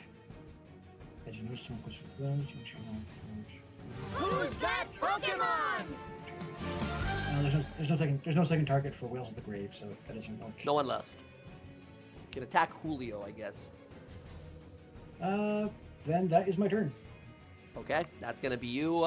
Unfortunately, that means that we go to the big bad. It's floating. It's there, kind of standing on these like strange spider legs. This is where I roll a d6, and things might go terribly bad on a 5 or a 6. 4. Okay, we're fine. The giant creature is enraged, roaring around. It is going to make its attacks. Let me see here. It makes either 2 energy beam attacks, and then it can do its... Yes, but not this turn, because it can't this turn. Very good. It is just going to make some attacks here. It has its energy beams, which is not going to use because it's a range attack. Instead, it is just going to slam with its massive spider legs. Merrick did a lot of damage, Cincha did a lot of damage, Nizzlik just keeps trying to stun this thing, which makes things difficult. But Jiminar keeps healing, yeah? I'm gonna roll a D. 1, 2, 3. 1, 2, 3, 4 here. Left to right. Okay. Nizzlik, Merrick, and Cintra, you guys can make opportunity attacks as... Oh, sorry, not Cintra, because it's still in range here. It's gonna step over you guys to go attack Geminara in... So, I'm going to... Nizzlik Sweet. and Sorry, Merrick, yeah. you guys can So, make opportunity attack. I'm on top of it, right? So I'm falling? You would be unless you want to be carried along with it, in which case... Nope, I'll fall and strike on the way down. Right in the eye. Okay, boom. Excellent. Come on, hit. I'm gonna use my reaction. Hold on a second. Ooh, 12 damage. Also, And I'm Sentinel. stunning. Yes, you do Sentinel as well. Here's the con save. 18. Succeeds on the stunning strike. Okay. Merrick, let's see if you hit here, it's not going anywhere. He's got advantage, though. Damage. You do Silvery have barbs. advantage. Hey, wait, hold on. There's Oh. silvery barbs. Silvery barbs from you. Ooh. Excellent. Reroll on the con save. 18 again. That advantage I'm going to give to... Here, Merrick already has advantage.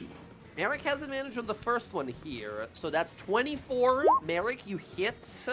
doing 21. What? Why does your damage slashing say 2 plus 2?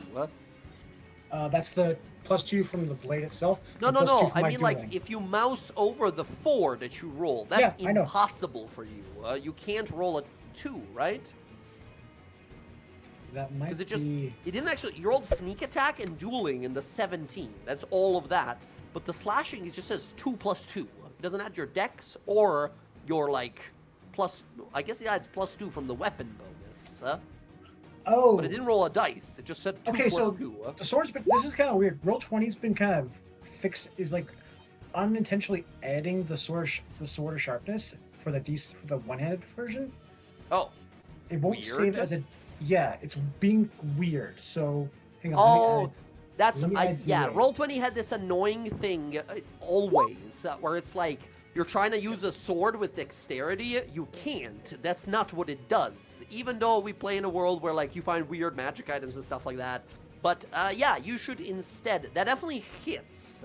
However, Will, roll a d8 to see the actual damage of the longsword. I did. Oh, okay. 1. 1 plus the 2, so plus your dex, right? And your dex is 4 or 5. It is... Hang on. Got another tab open. All good, all good. I'll look it up if that's It's a 4. right. 4. Okay. So that's 3 plus 4, 7 plus 17, 24 points of damage. As it steps over, Nizlik cracks it on the side, breaking a massive side of its armor here. And Merrick and Nizlik and Sintra with the reaction here as well. As your healer is now in danger, as this creature steps towards it. Merrick, you get the final blow here. How do you destroy the Fiend Modron Incarnate? Make sure to take you, abomination, and I'll shove the sword just right in the center of its eye. As it begins to move, Nizlik slamming it to the side, like bringing it down. It's sort of kind of askew now. Merrick, you sprint up the leg, leap with the blade, and it turns. No! The blade goes right into the eye. As you leave the blade in there and slide it down off of it, it backs up, throwing its head around. It tries to sort of swing. The silvery barbs kind of slowing it down. It misses the attack. It freaks out. We see the beam of energy shoots out of its eye as the blade embedded into it splits the beam into 2 as it sort of careens across the empty space in the skies above before the eye begins to glow brighter and brighter, and then the entire top of the creature explodes into chunks of demonic flesh and strange foul fluids. Chunks of metal rain from the sky here as Merrick, you hear whoosh, whoosh, whoosh, whoosh. Boom! Stabbing itself into the ground right in front of you is Sunder that cuts through rock as if it was a hot knife through butter. You draw the blade, look amongst your friends here, and realize 2 of the 3 wardens that are in your path, stopping you from rescuing the great heroes and many of yours as personal friends, have been destroyed. Victory is ours. Nicely done, team. The combat is over. You guys look around, and you will notice that these creatures, much like the other ones that we fought, just sort of kind of like disappear. They don't leave much behind them, but they quite literally have this thing called disintegration. When they die, they just kind of disintegrate into nothing. As you look around, we're all alive. We are badly fucked up, and presumably the 3rd warden is the most powerful one. Yeah, I mean, she's gonna use as much as I think I have like 6 more rounds of the Aura Vitality. Well, before you do, I was gonna ask, should we take a long rest now, right? We are on the 4th of the 6 levels. So whatever's waiting for us through that giant fucking mouth over there is not the final place. Do you want to sleep with all the fingers?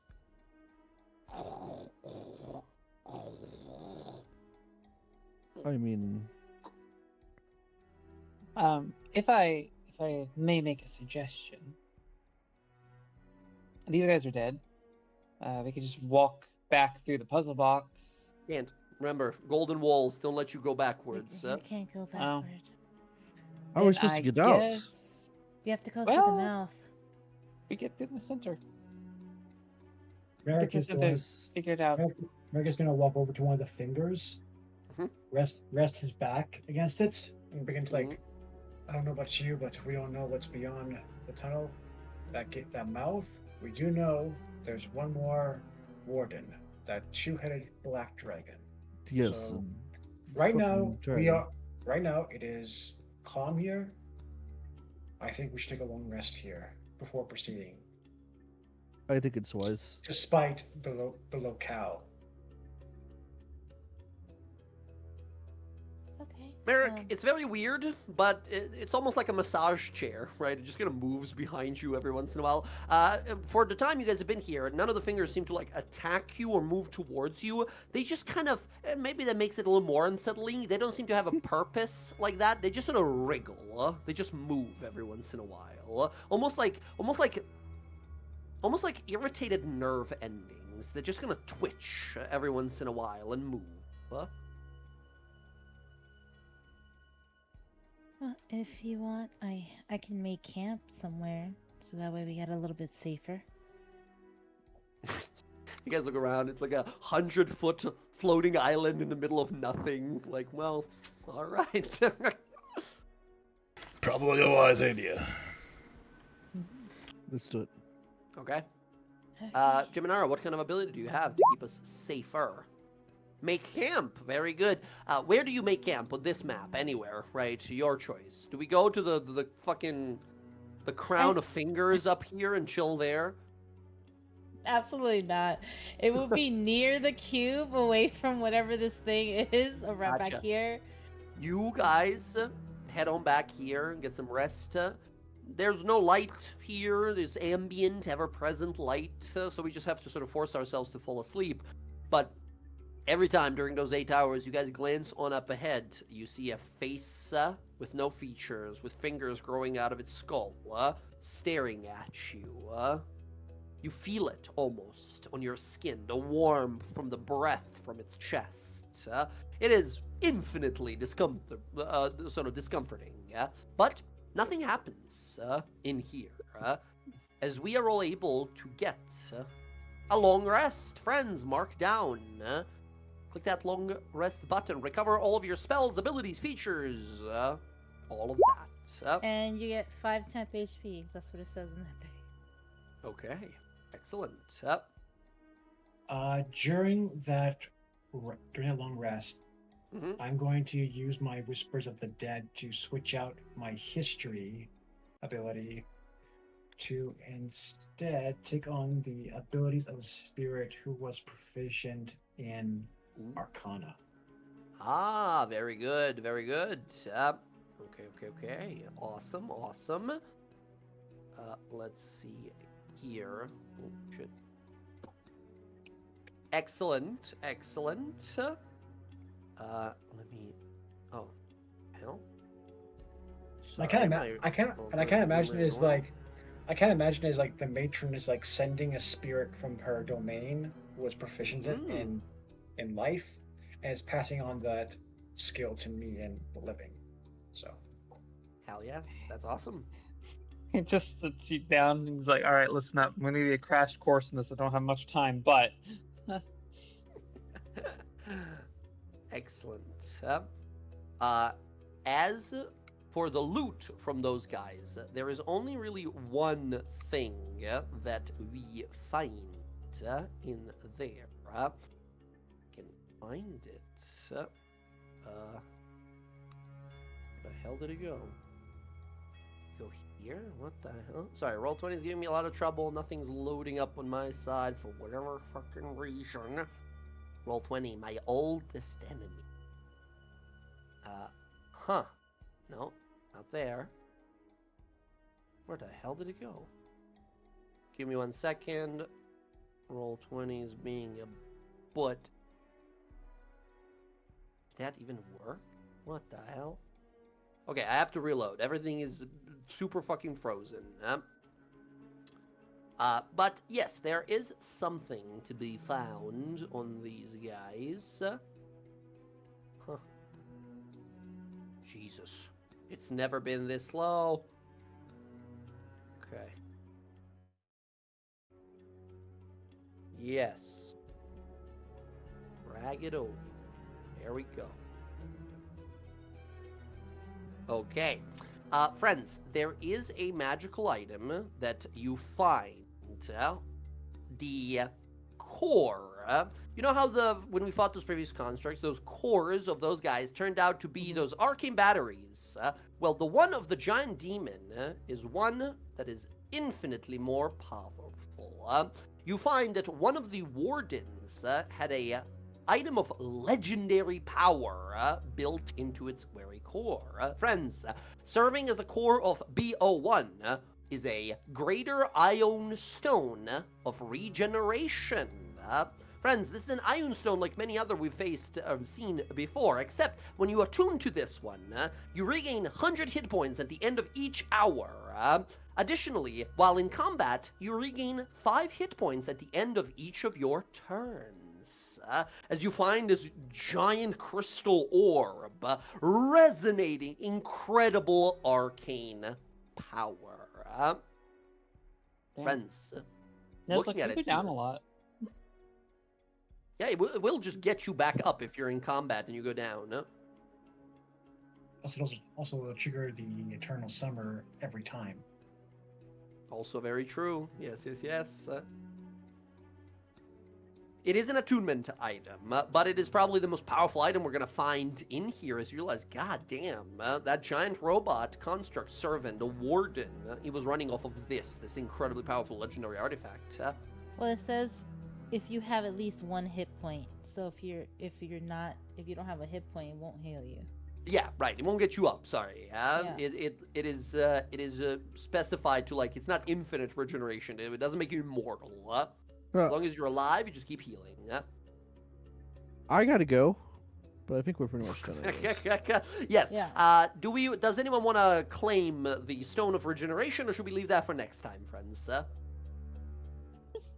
Let it stay until next time. We can discuss it. All right. Yeah. We'll discuss next time. As next time, we'll head directly into the maw of this godlike statue.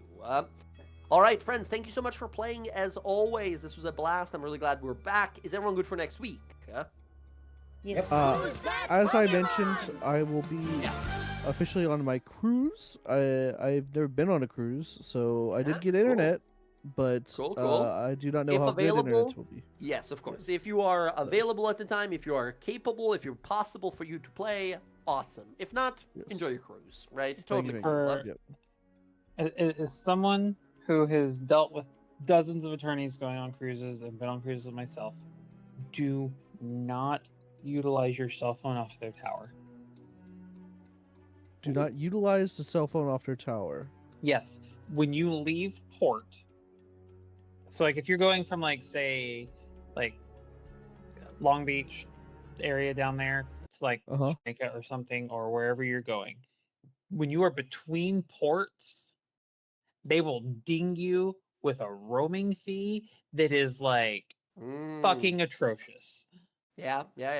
Interesting. So I'll just turn off my service and use the internet that I paid for. Yeah. Turn off your service. Use the Wi-Fi if they have it. Yeah. I paid for the Wi-Fi. That's what I'm saying. Yeah. So I paid for Wi-Fi. Yeah, that's the best way to do it. Good night, everyone. Yeah. GG's, everyone. Thank Good night, you so much everybody. for playing. I'll catch you all, guys, next week. Stay safe out there. Always a blast, gang. Yeah. See you next week. Yeah. All right. GG's, everybody. Goodbye. Bye. Later.